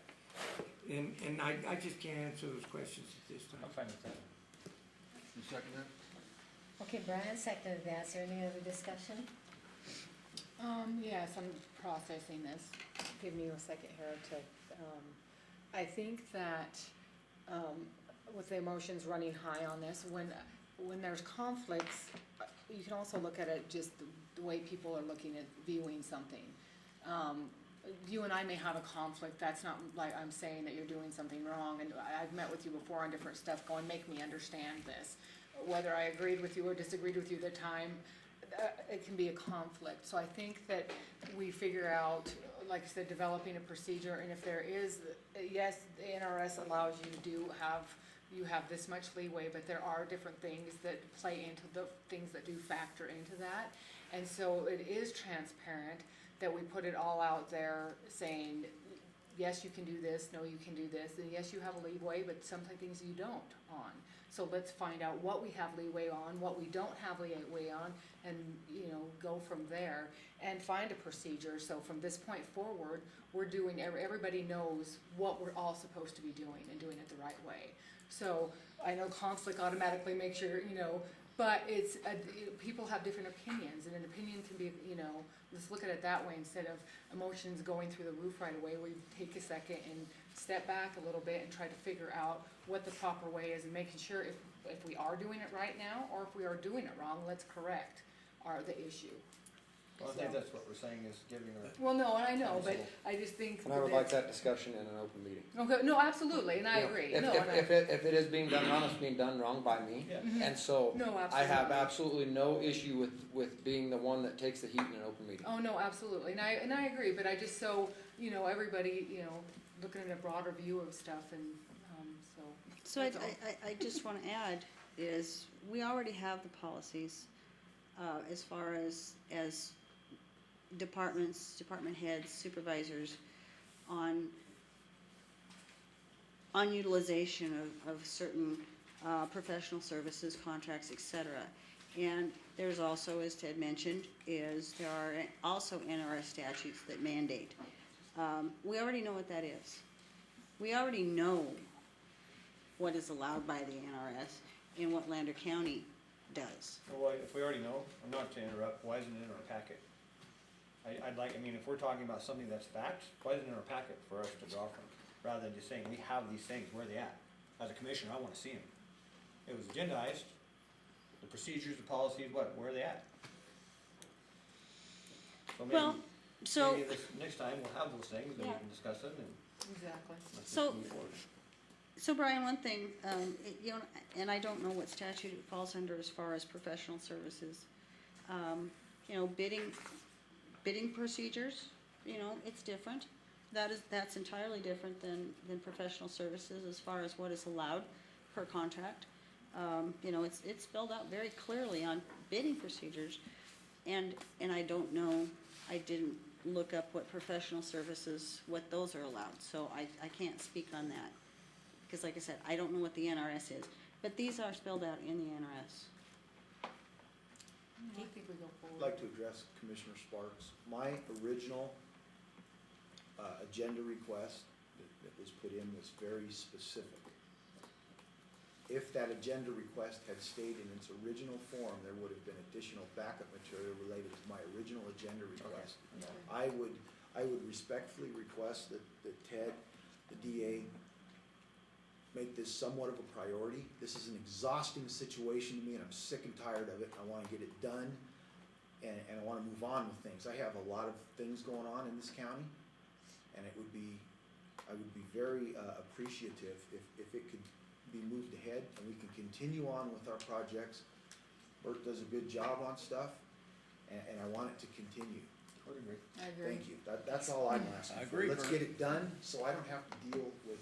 Okay, so the motion is that the DA continue looking into it and come back with us what kind of procedures we need, Investigate. right? Well, That I was said my- looking that was into. my Well, I can come up with both policy of Lander County and the Nevada revised statutes and any Lander County ordinances and the procedure that has been taking place in the last few years that I can find out after I talk to different people. And I can present all this information to the board, and you can do with it what you will. Okay, the motion was made by Judy, it was seconded by Brian. No, I didn't No, I make the made the motion. motion, Pat. Oh, I'm sorry, I'm reading the wrong one. Art made the motion, Brian seconded, thank you. Any public comment? I'd like to add an additional comment to that. And this is, basically these procedures in general. There's not specific incidences. This is in general.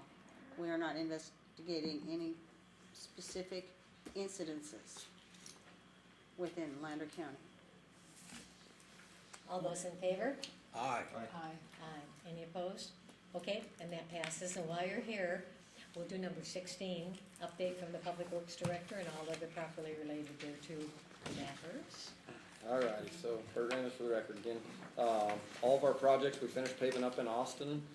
It's going really well. We did have some extremely high water. We had some upset citizens down there, or ranchers I should say, because we had to divert some water. I did get a hold of Nevada Division of Water Resources prior to the diversion, so we were clear to do so. Since talking to the ranchers, they've idled down, they're good, life is good. There was a situation we weren't aware of prior to the diversion. But everything has went really well. We're paving out here. If you guys wanna drive down maybe today, when you're all done here, we should be really close to finishing up our paving project out here, headed from Allen Road to the school. Sewer. Yeah, it's another gonna- racetrack, but. It's another racetrack, I know, poor Unger, he's gonna have his hands full again. The other thing that I would like to address is, water rights. So I do move our water rights around from location to location, well to well, everything within the basin, and I maintain them no different than I do a county maintained blade. I know that there's been, Judy told people that, I should be terminated because I'm moving water rights, but I would just wanna be clear and transparent to the Excuse me, that agenda. is not true. So, I wanna be clear and transparent that I do move our water rights, and if we can go back, when I first came down here, we actually operated off of notices, late notices. And we're on the verge of losing some water rights because we had not proved beneficial use on them. And that's why I transfer water rights from well to well, like you guys seen earlier from the presentation with BLM. Some years they use a tremendous amount of water, some years, so 326,000 gallons is 1 acre foot of water. I believe they had 12 or 15 acre feet of water allocated to the airport well, and they're using roughly 1 acre foot a year. So every 5 years you have to prove beneficial use, or the state has the right to come in and sweep them rights. With us moving the wells out of town to the valley, a lot of these wells in town were not getting utilized anymore, so them rights were on the edge of us losing them if we couldn't move them around. That's why we did some of these projects with watering the park with truck fill. So I've moved some water rights from the airport in and back and forth and all over, but I want you guys to know it's in the best interest of the county full time. I have absolutely zero problem agendizing every single move and bringing them before this commission. I have never done that in the past because it's always been for the benefit of the county and protecting our vested water right. But I just want, these are the things I would like to just have here for you guys. If you guys want me to change how I'm operating, I will change it. But I don't wanna hear it on the back, I don't want Keith coming and jumping my case, hey, what the hell are you doing this for? When it's something that I've done over and over and for the benefit of the county, no different than, like I say, changing the oil on a blade. So with that said, I'll have another update for you guys after the first and let you guys know how the rest of our projects kind of tied together. They're coming together good, and we're getting ready to, we're gonna be ahead of the game further than we have been ever before this year when it comes to putting projects out to bid. And we're gonna be starting on projects that we just got the budget for. You know, by the end of July, we'll be opening bids, and I'll be back in front of you guys, so we don't have this end of the year crunch is what we're hoping for. It always seems to happen, but every year we get a little less of it.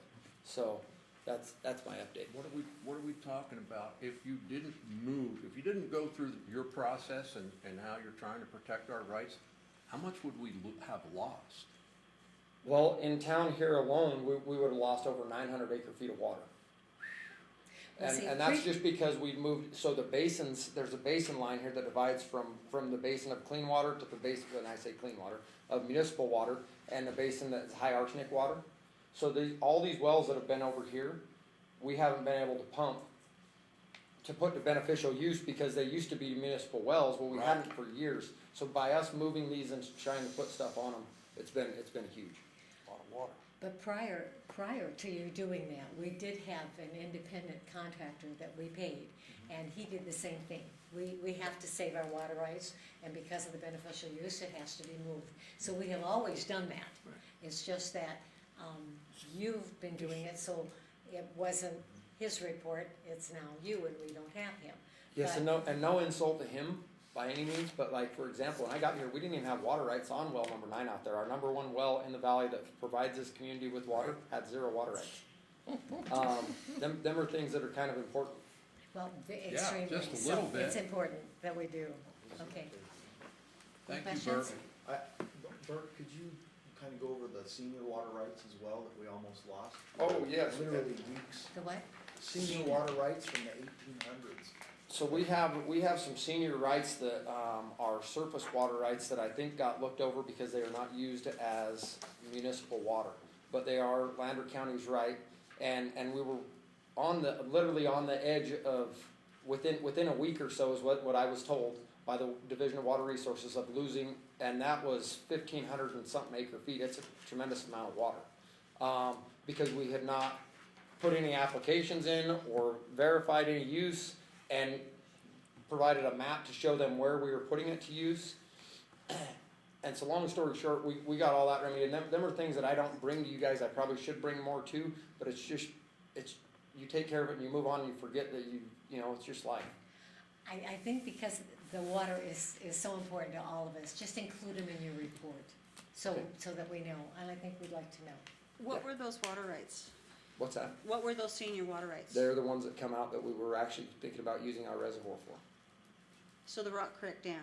Correct. Thank you. So those water rights have been utilized by Tamara's and also by whoever the gentleman is that bought the ranch out there is. If you utilize it, so just to be clear, so if we're utilizing the rights, but if we are not reporting to the state, they don't recognize that. Right, and I understand that, Bert. I was just saying that we actually were utilizing them, but I'm not sure who was responsible for reporting them, which probably obviously the county was because they're our rights, even though we leased them to these other individuals. So that was definitely, So well done. you know, a misstep there that somehow or other, nobody knew who was supposed to maybe report them and. But we got it, thank you. Okay, and our last big one is for our treasurer. 22 is a nice easy one. It gets a little bit more complicated from there, but we'll start with discussion of possible action to approve or disapprove payment to Lander County Treasurer for payment of taxes held for 2019, 2020, and all other matters properly related thereto. And there is a recommendation on the motion there. Take a breath, Juicy. I'm breathing. Hello, hello. I'm a little nervous. Okay, so this is just basically people that pay in advance for their taxes. We hold it and then we put it towards their 1920 taxes. Okay.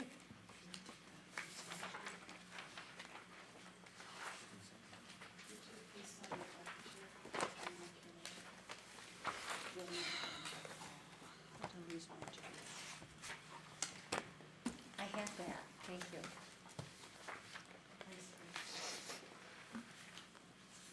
Yeah, it's in our backup. But we usually hand it to finance and have them pay it. Do we not do it that way anymore? No, you do. Do I need to sign this? Yeah, no, it's not signed by commission approval. So Okay, she's- so, yeah. so after we make the motion, you want this signed? Oh, I got it. Oh, okay. I thought it was just additional information. I went, I already have that. Okay.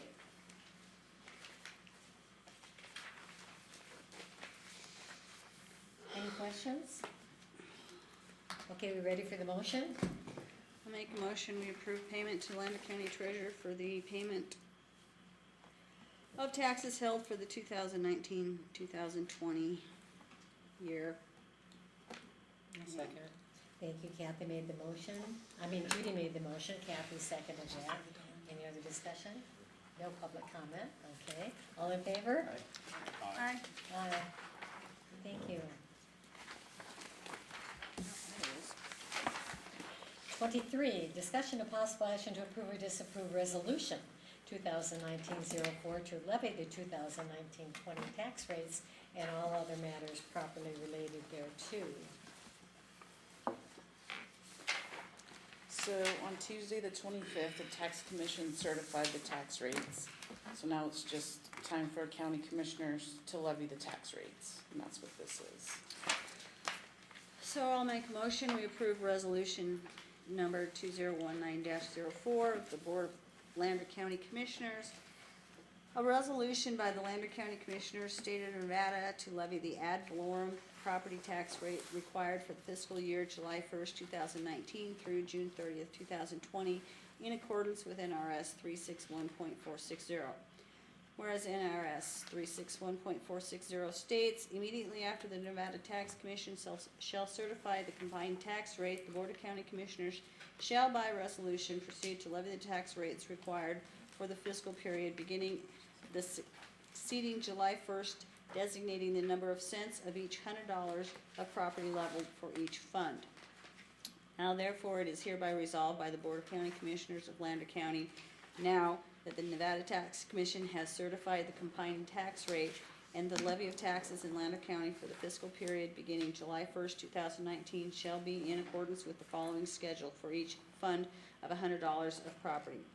General Fund 1.2670, Road and Bridge 0.1909, Indigent 0.0755, Ag Extension 0.0150, Aging Services 0.0850, Airport 0.0400, Culture and Recreation 0.0895, Youth Services 0.0009, State Indigent NACO 0.0150, State Medical Indigency 0.0655, Capital Acquisition 0.0300, Lander County Landfill 0.0500, Hospital 0.5109, School 0.7500, State Rate 0.1700, Base 3.3552. Special Sewer and Water District Number 2 0.677, 0.0677, Austin Town 0.2213, Battle Mountain Town 0.0500, Kingston Town 0.3048. Passed and adopted this 27th day of June 2019, and I authorize the chair to sign. Second. Thank you, Kathy. Judy made the motion, Kathy seconded. I have a question. So are these rates set by state statute?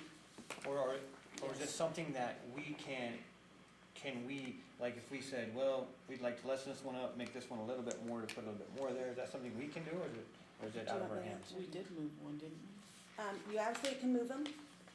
The ones you cannot move would be the state rate. The legislatures make that decision.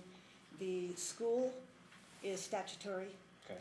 The hospital, the .5109, I believe it is, has been that way for years.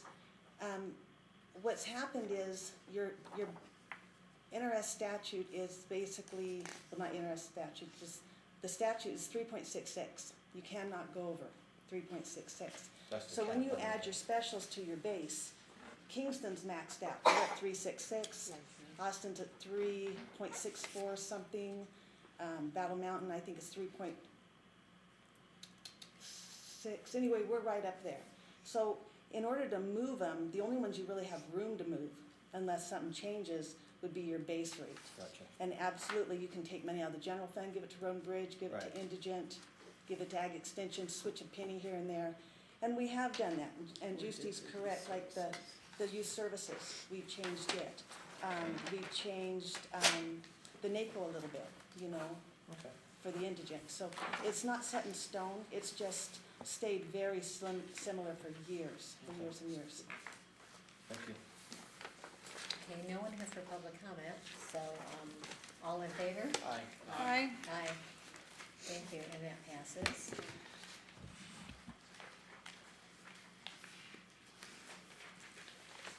Okay, moving on to 24. Discussion of possible action to approve or disapprove a letter on one-year delinquent taxes per NRS 361.5648 and NRS 361.565, and to read said letter into the record and all other matters properly related thereto.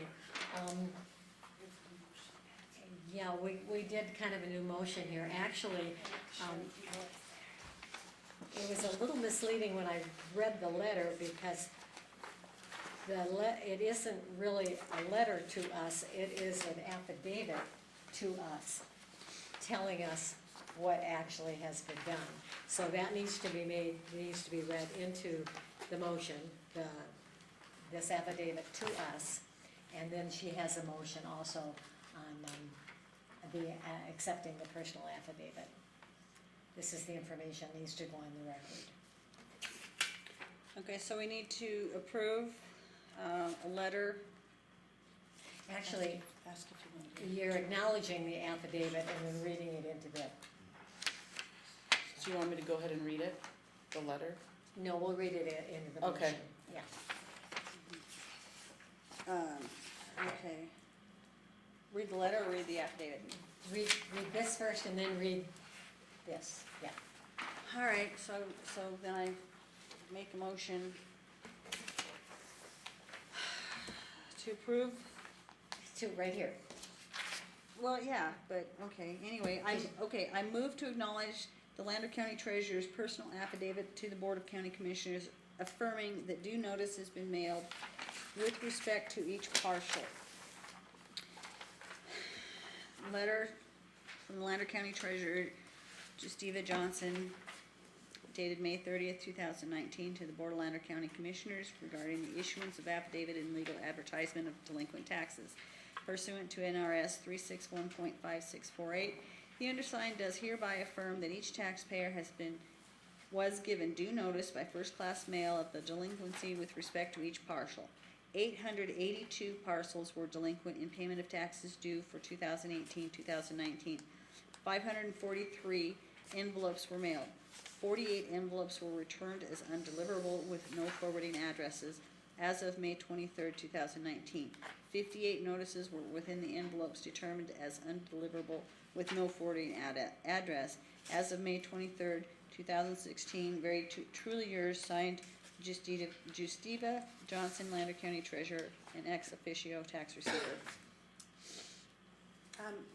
There's a correction. The last date should not be 16. We did not catch that. That should be 19. Oh, okay. Can we put that in the record? Would that be fine to change it? And you're not gonna make me read it again. Well, we had the top one right, darn it. So I will correct that as read to state May 23rd, 2016. Second. Thank you. Judy made the motion and Brian seconded. Again, no one here for public comment. All in favor? Aye. Do all the people on this list know that they owe money? Well, some of them do, some of them didn't get the letter.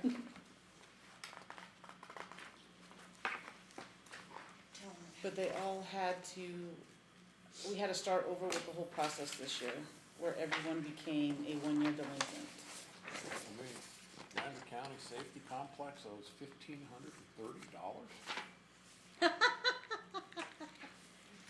Number 25, discussion of possible action to approve or disapprove the transfer of delinquent water and sewer accounts to the 2018-2019 secured tax roll as reconciled on June 27, 2019. It says A, to transfer the reconciled accounts according to Lander County Code Section 13-04-0507E, Battle Mountain. B, to transfer the reconciled accounts according to Lander County Code Section 13.08.050, Lander County Combined Sewer and Water District Number 2. And actually, we're scratching A because we don't have any backup for A.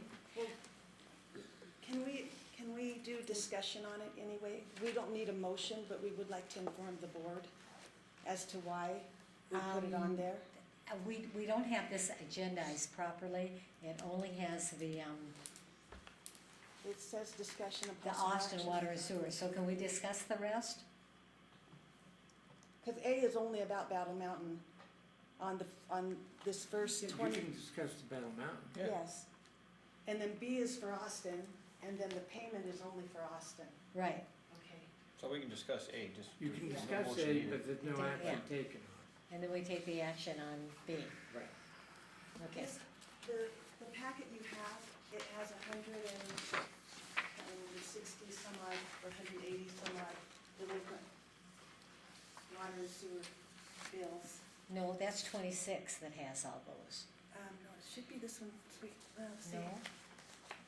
It's This is 25. I only have Austin. There was a packet like this. That's 26. 26. That's 26. That is just to pay pay it. That should be just a voucher. They might have put it in your packet incorrectly. Oh, okay. This here list is for 25A.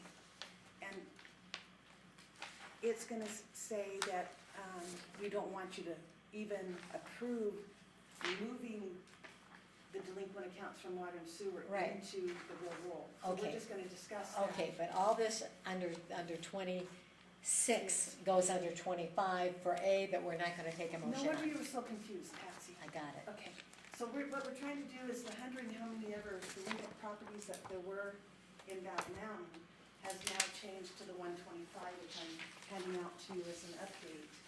And this is the amount that will not be transferred. I'll let Christie explain, and then if she needs help, I'll help her. Okay, we're on 25A, right? Yes. Okay. So we are unable to do the process this year. When we did the conversion with Tyler, everyone defaulted to a 1 year, or not a 1 year, to current. And the lien process is not ready through the Tyler system. Computer problems. Well, Tyler. The thing is, she can't even do the monthly lien process yet. Okay. So the yearly end one, I can't do that. So you do want a motion on 25. not really, Patsy, we No? basically want you to know why that process isn't happening. Okay. There's no money going anywhere, we're not moving anything. Right. Normally, we would move it to the tax roll and bill as you send out a tax bill in the same manner at the same time. Got it. But this year, there's just no way we can do it. So we want to know, we wanted you to be ready if you got, these are going to be 2 years delinquent before we do anything with them. And it looks really bad on your financials. So it's very important that the commission know why that job was not done this year. Got it. Okay, and hopefully we're working on it. We're working on it. Okay. So we move to 26. Discussion of possible action to approve or disapprove payment for delinquent water and sewer accounts for 2018-2019 and to reconcile them on June 27, 2019. A, to pay accounts according to Lander County Code Section 13.08.050, Lander County Combined Sewer and Water District Number 2, and all other matters property related thereto. Okay, so that's Okay, There's nothing new on that one, right? so for this one,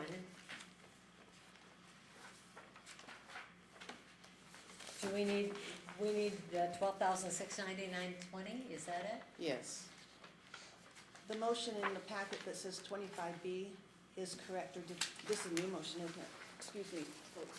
Oh, okay, Here you go. We've got a new motion for you. new motion, okay. We do that just because had anybody in Austin paid, then we would have given you the new dollar amount to approve. Got it, However, but nobody paid, okay.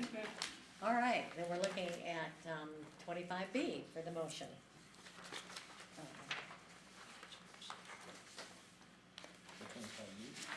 Yeah, 25B is what we're doing, this is the motion.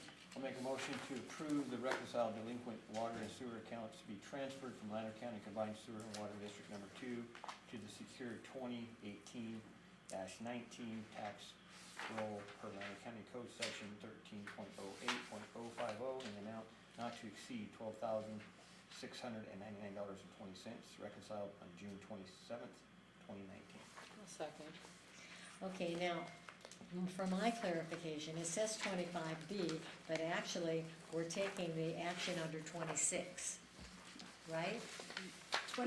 25A and B would have allowed the motion to transfer the accounts to the real Right, so property now, loan. so we're taking the action under 26. Yeah, my 26 is motion was gonna for approve a check. The motion is for 26, The motion, yes, correct. but the information is from 25B, okay. Well, yes and no, yes and no. There's motions on 25B to move the accounts and the dollar amounts from the water and sewer to the Lander County Treasurer to bill them on the tax roll. So we Number didn't make- 26 is to approve a We payment. didn't make a motion for 25B, we need to. No, we didn't make a motion on No, 25B. Okay. but we need to. But we need to. I thought you said that's the one we didn't. So the one I just made the motion was Was for on 26. 26. Okay, so we'll stick to 26, got it. Made by Brian, seconded by Kathy. Any public comment? All those in favor? Aye. Aye, okay, now we go back to 25B. I'll make a motion to transfer the reconciled accounts according to Lander County Code Section 13.08.050, Lander County Combined Water Sewer and Water District Number 2. I'll second. Thank you, Brian made the motion, Kathy seconded. Any public comment? All those in favor? Aye. Aye. Okay, and we move down to 27. Discussion and possible action to approve or disapprove adjustments to the tax roll. Secure tax roll adjustments. A, adjustment to 2016-2017 secured roll.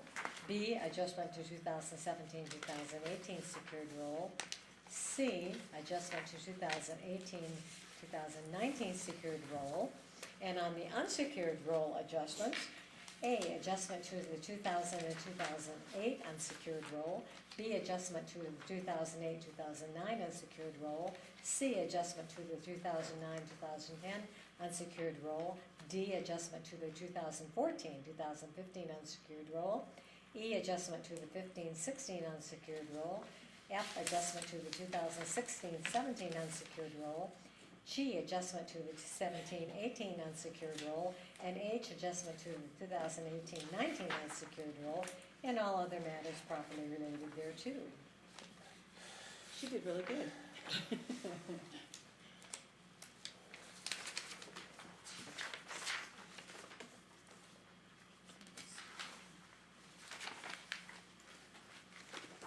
Okay, so the motion on the back of this is the second one, right?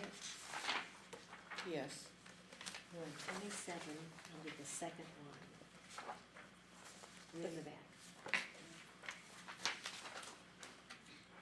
One, the first one should say secured roll. And the second should say the unsecured. Motion. 27, I think, yeah, got it? Yep. So I'll make a motion to approve the adjustments to the secured roll as follows. A, approve adjustment to 2016-2017 secured roll including special assessments, $6,837.87. In the negative. In the red. B, approve adjustment of 2017-2018 secured roll including special assessments of a negative $7,298.46.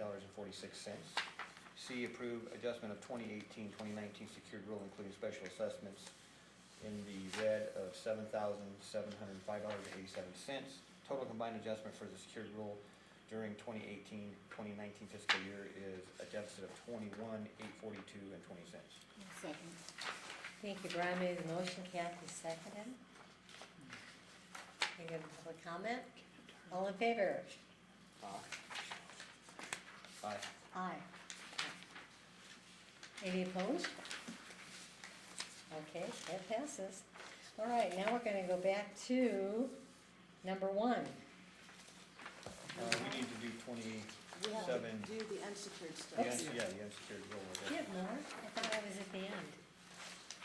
Just one more. I have to go back to which one? The unsecured. Oh, I thought we did the We- unsecured. No, we did the secured. Oh, I thought we did them both together. Okay, So I'll make a motion, we approve the adjustments to the unsecured roll as follows. A, approvement adjustments to 2007-2008 unsecured roll deficit $49.55. B, approve adjustment to 2008-2009 unsecured roll deficit of $59.69. C, approve adjustment to 2009-2010 unsecured roll deficit of $71.54. D, approve adjustment to 2014-2015 unsecured roll deficit of $18.77. E, approve adjustment to 2015-2016. Did I miss one, or is that right? That's correct. We're on E. Unsecured roll deficit $26.10. F, approve adjustment to 2016-2017 unsecured roll, a deficit of $156.88. G, approve adjustment to 2017-2018 unsecured roll, a deficit of $94.84. H, approve adjustment to 2018-2019 unsecured roll, a deficit of $33.96. Total combined adjustment for the unsecured roll during 2018-2019 fiscal year is a deficit of $511.33. I'll second that.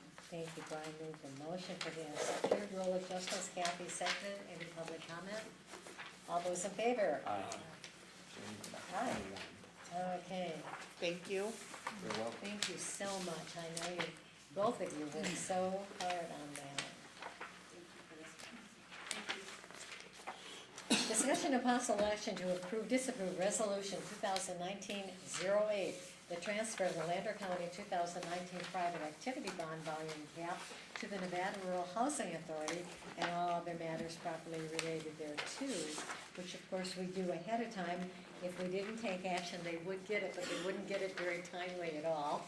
So we do pass that on. Keith?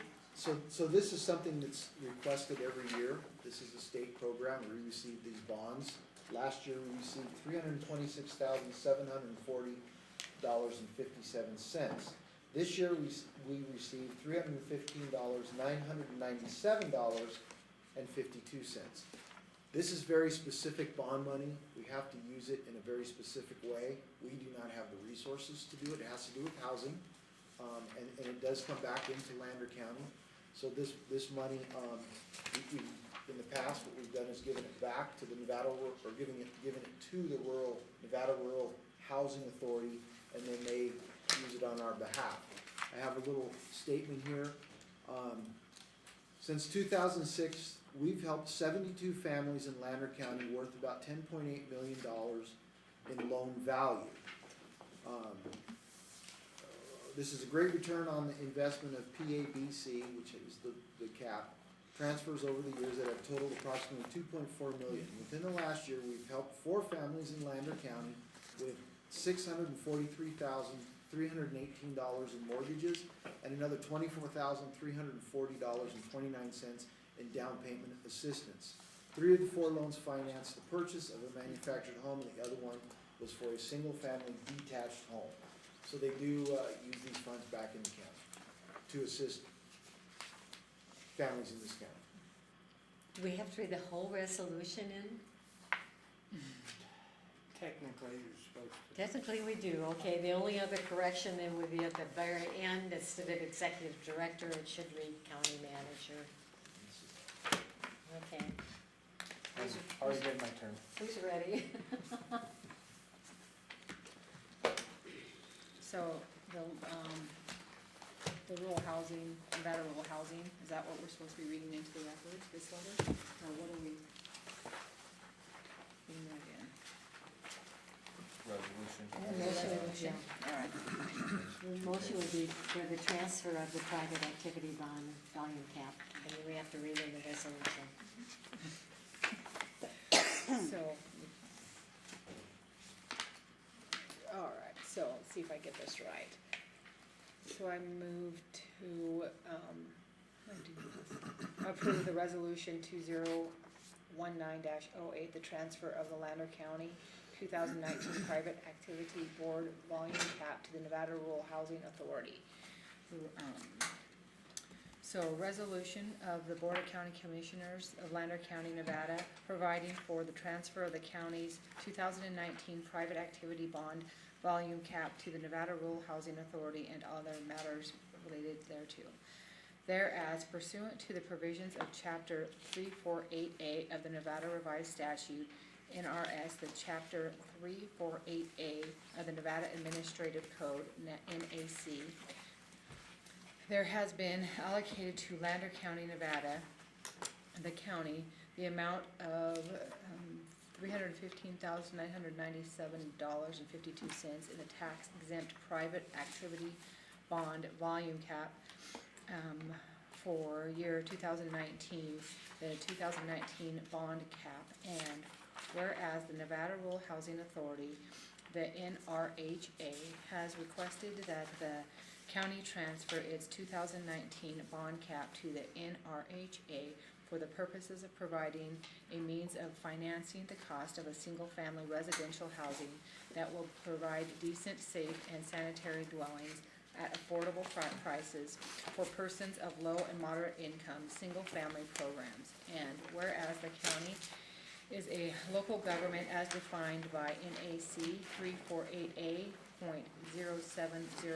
and whereas Section 348A.180 of the NAC provides a procedure whereby the county may, by resolution, transfer to any other local government located within the same county all or any portion of its 2019 bond cap, and whereas pursuant to NRS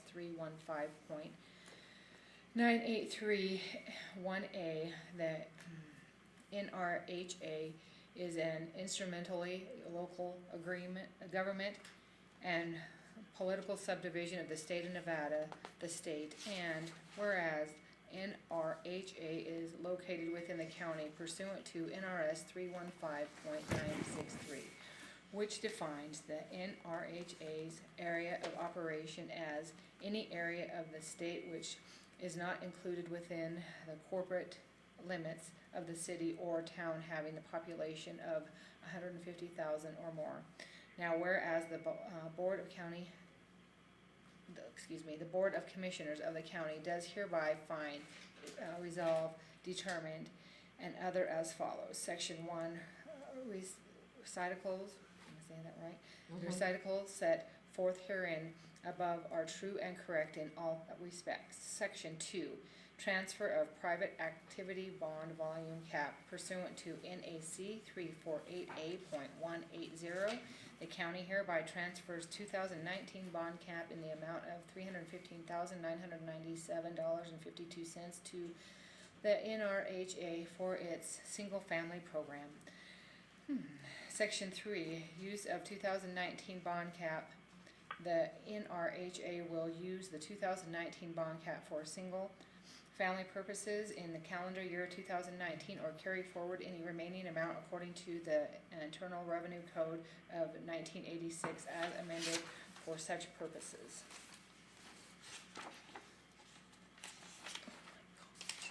Section 4, representative of the county pursuant to NAC 348A.180A. The Director of the State of the Nevada Department of Business and Industry, the Director, may contact Keith Westengard regarding this resolution at 775-635-2885 or in writing at 50 State Route 305, Battle Mountain, Nevada 89820. Section 5, additional action. The chairman of the Board of Commissioners and the clerk of the county are hereby authorized and directed to take all action as necessary to effectuate the transfer of the 2019 bond cap and to carry out the duties of the counties hereunder, including the execution of all certificates pertaining to the transfer as required by NAC 348A.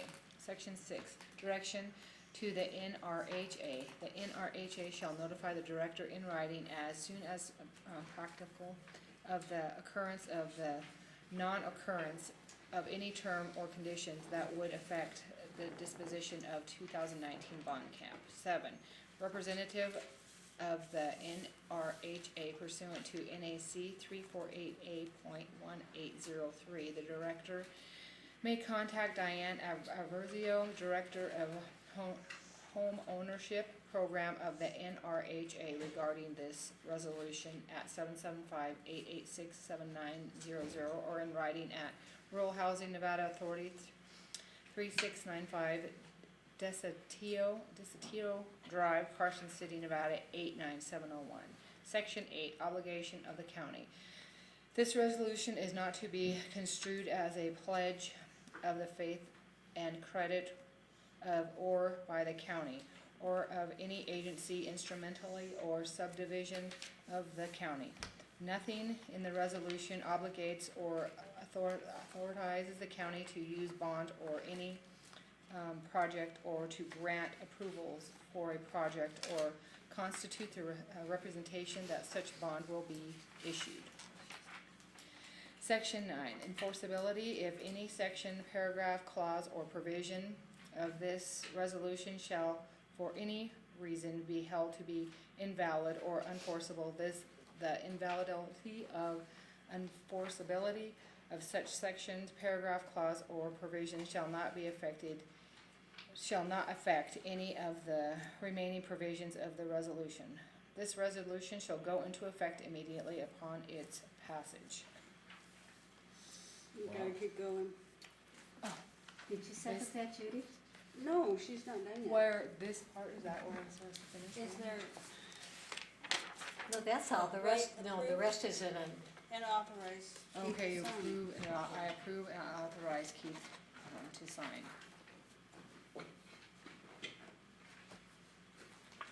I'll second it. thank you. Kathy made the motion, Judy seconded. Any public comment? All those in favor? Aye. Aye. Thank you, I know that was a mouthful. Okay, I guess one that we haven't done yet. 21. Huh? Number 21. 21. Yeah, 21. Discussion and possible action to approve, disapprove, establishing a procedure in which the county may provide access to applicants who wish to utilize the Battle Mountain motocross track to include the setting of fees, insurance requirements, and security issues and all other matters properly related thereto. So I put this on for you guys to direct me as to fees. I can get with the district attorney about any insurance requirements, and then I can also deal with the security issues. I just wanna know what you're looking at for a fee for the motocross track on a event or daily basis, or what you'd like to do it. In the event some private citizen wants to go out there and run their motorcycle around the track, just some direction on that. I don't think it should be any less than what we charge for the Civic Center. Well, I don't Not- think it should be anything different than we charge for the, Livestock Event Center, which I don't think should have any fees. Who maintains this? The motocross track? Yeah. Well, currently, we're gonna maintain it because we don't have a board or a advisory board out there that oversees it. I don't see as whether you really need to enforce a fee. Is definitely a release of liability, but why would we charge a fee? So this guy that's coming in is going to make a pretty large purse from all these people in August, I think? I'm sorry, The guy that's, he's gonna be using it sometime in August or September? yes. So he's gonna come in and make huge profit on a county thing, and he's not even, he's some guy from somewhere else, and we're just gonna let him use it and not charge fees? So what I did in that case, because when he did come to you and ask about using the motocross track, I did call him, I left a message, and to this day I've not heard back from him. I gave him the option of a one-time fee for this one event of $500. And if he wasn't happy with that, that he could come back and address the commission on fees. I mean, what's standard, I guess, amongst other governments with things like this? That I really don't know. I mean, I can set it on a fee. What? You're over talking. Stop. No, stop, bye. It crashed again. Oh, We apparently need another IT guy. Yeah, we weren't over talking. oh. No, I was just telling you guys to stop. Yeah, I was close enough, so. I got you. We You're right. crashed again. Just throw something at me.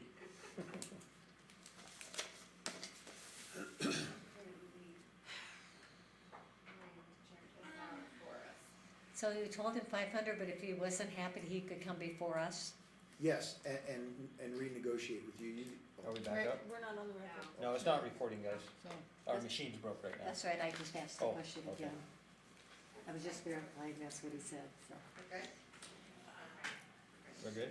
So, my understanding is the gentleman that wants to come in and have this race is also planning on doing some upgrades to the track and getting it back into condition to utilize it.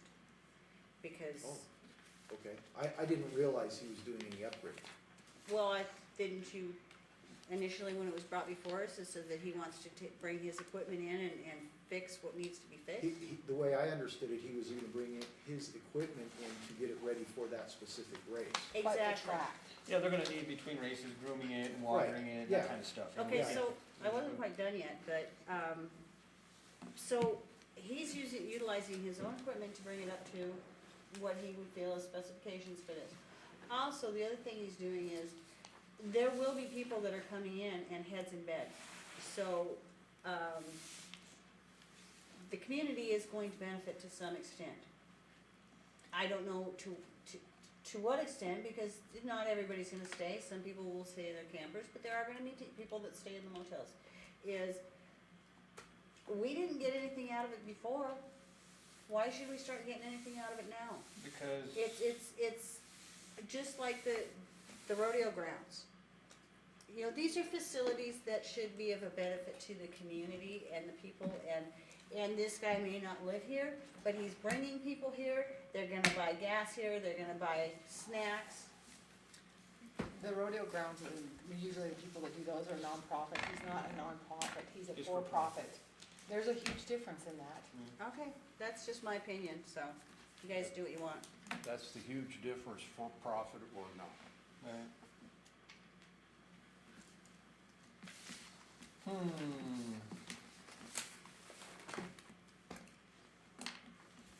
So can we, make some calls and find out? We want to direct people. Yeah, can we direct Keith to make some calls to find out if we're off base by charging or if we're on base by charging? If there's a difference on their scale of for nonprofit versus profit? And not only that, the fact that the ones that are staying out in the camp trailers, we have to make sure that they are paying room tax, that they fill out the form and are paying room tax. You can't legally do that. You absolutely can. Racetracks does it all the time. And that might be one place to look, is Winnemucca Event Center, they hold some of those motocross races. What do they do? Okay, I will call in. Just so we know. I mean, they have a really Yeah, effective exactly. No, event center. exactly. They promote it a lot. Do you have a direction? May I address something? I don't wanna speak out of turn, so can I address something real quick? Certainly. Okay. The difference here is now, when it was leased or used before, that group took care of everything. Now, the maintenance, all the upkeep, the daily upkeep will fall onto county employees. So we'll have employees out there working on that with county equipment. Right. So that would be the difference. Okay. Well, I'm okay for charging, but I mean, you have the direction to look into, see will. if Okay. we're on base, we'll let the rest of them are. And if you'd like, I will retract that from the gentleman who's gonna be here in August. I'll call him and tell him that if there is no charge, if that's what you'd like, I'd like to No, find I out. think there's a charge. There has to be some kind of a charge. I think Judy was the only one that didn't want to charge. I think the rest of us wanted to charge. All right, I have my direction, thank you. Yeah. No, and when it's a promoter and they're making money, no, I can't say that. Do we charge the carnival when they come to town? They're not on our they're on school property, aren't they? They're on school property, they're not on our property. Well, I understand that, I'm just saying. They're on school property. Okay, are you okay with that? Yes, thank you, ma'am. Okay, we're moving on to number 28, correspondence, reports, potential upcoming agenda items.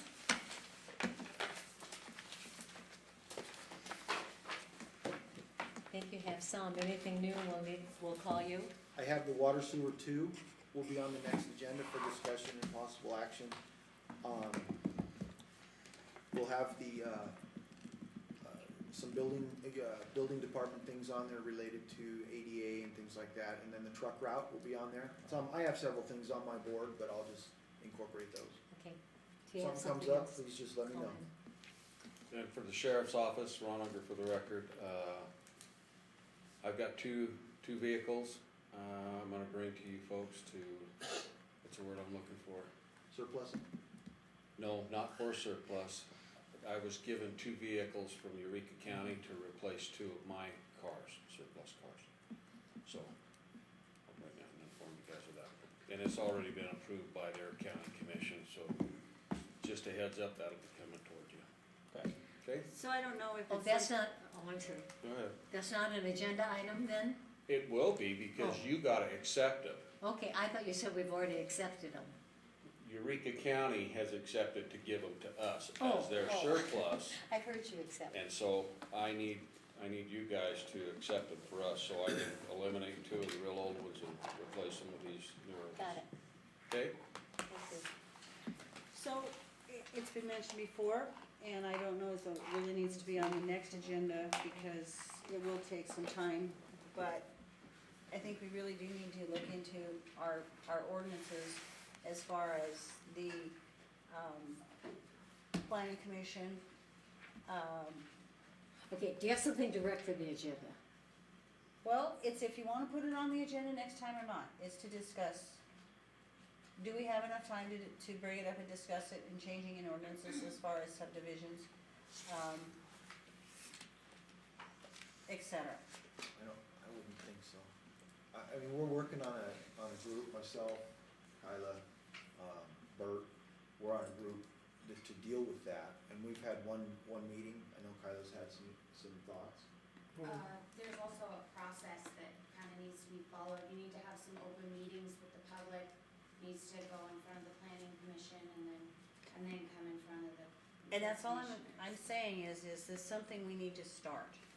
Well, I think it is something we need to start, but we need to start with the committee presently, except we had Mr. Massey, who was supposedly our expert, and we may need another expert, so I would definitely request that an expert be hired by the county to give us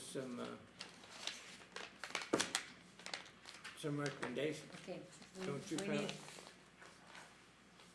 We need a little bit more time on this one, I guess. Okay. Yeah.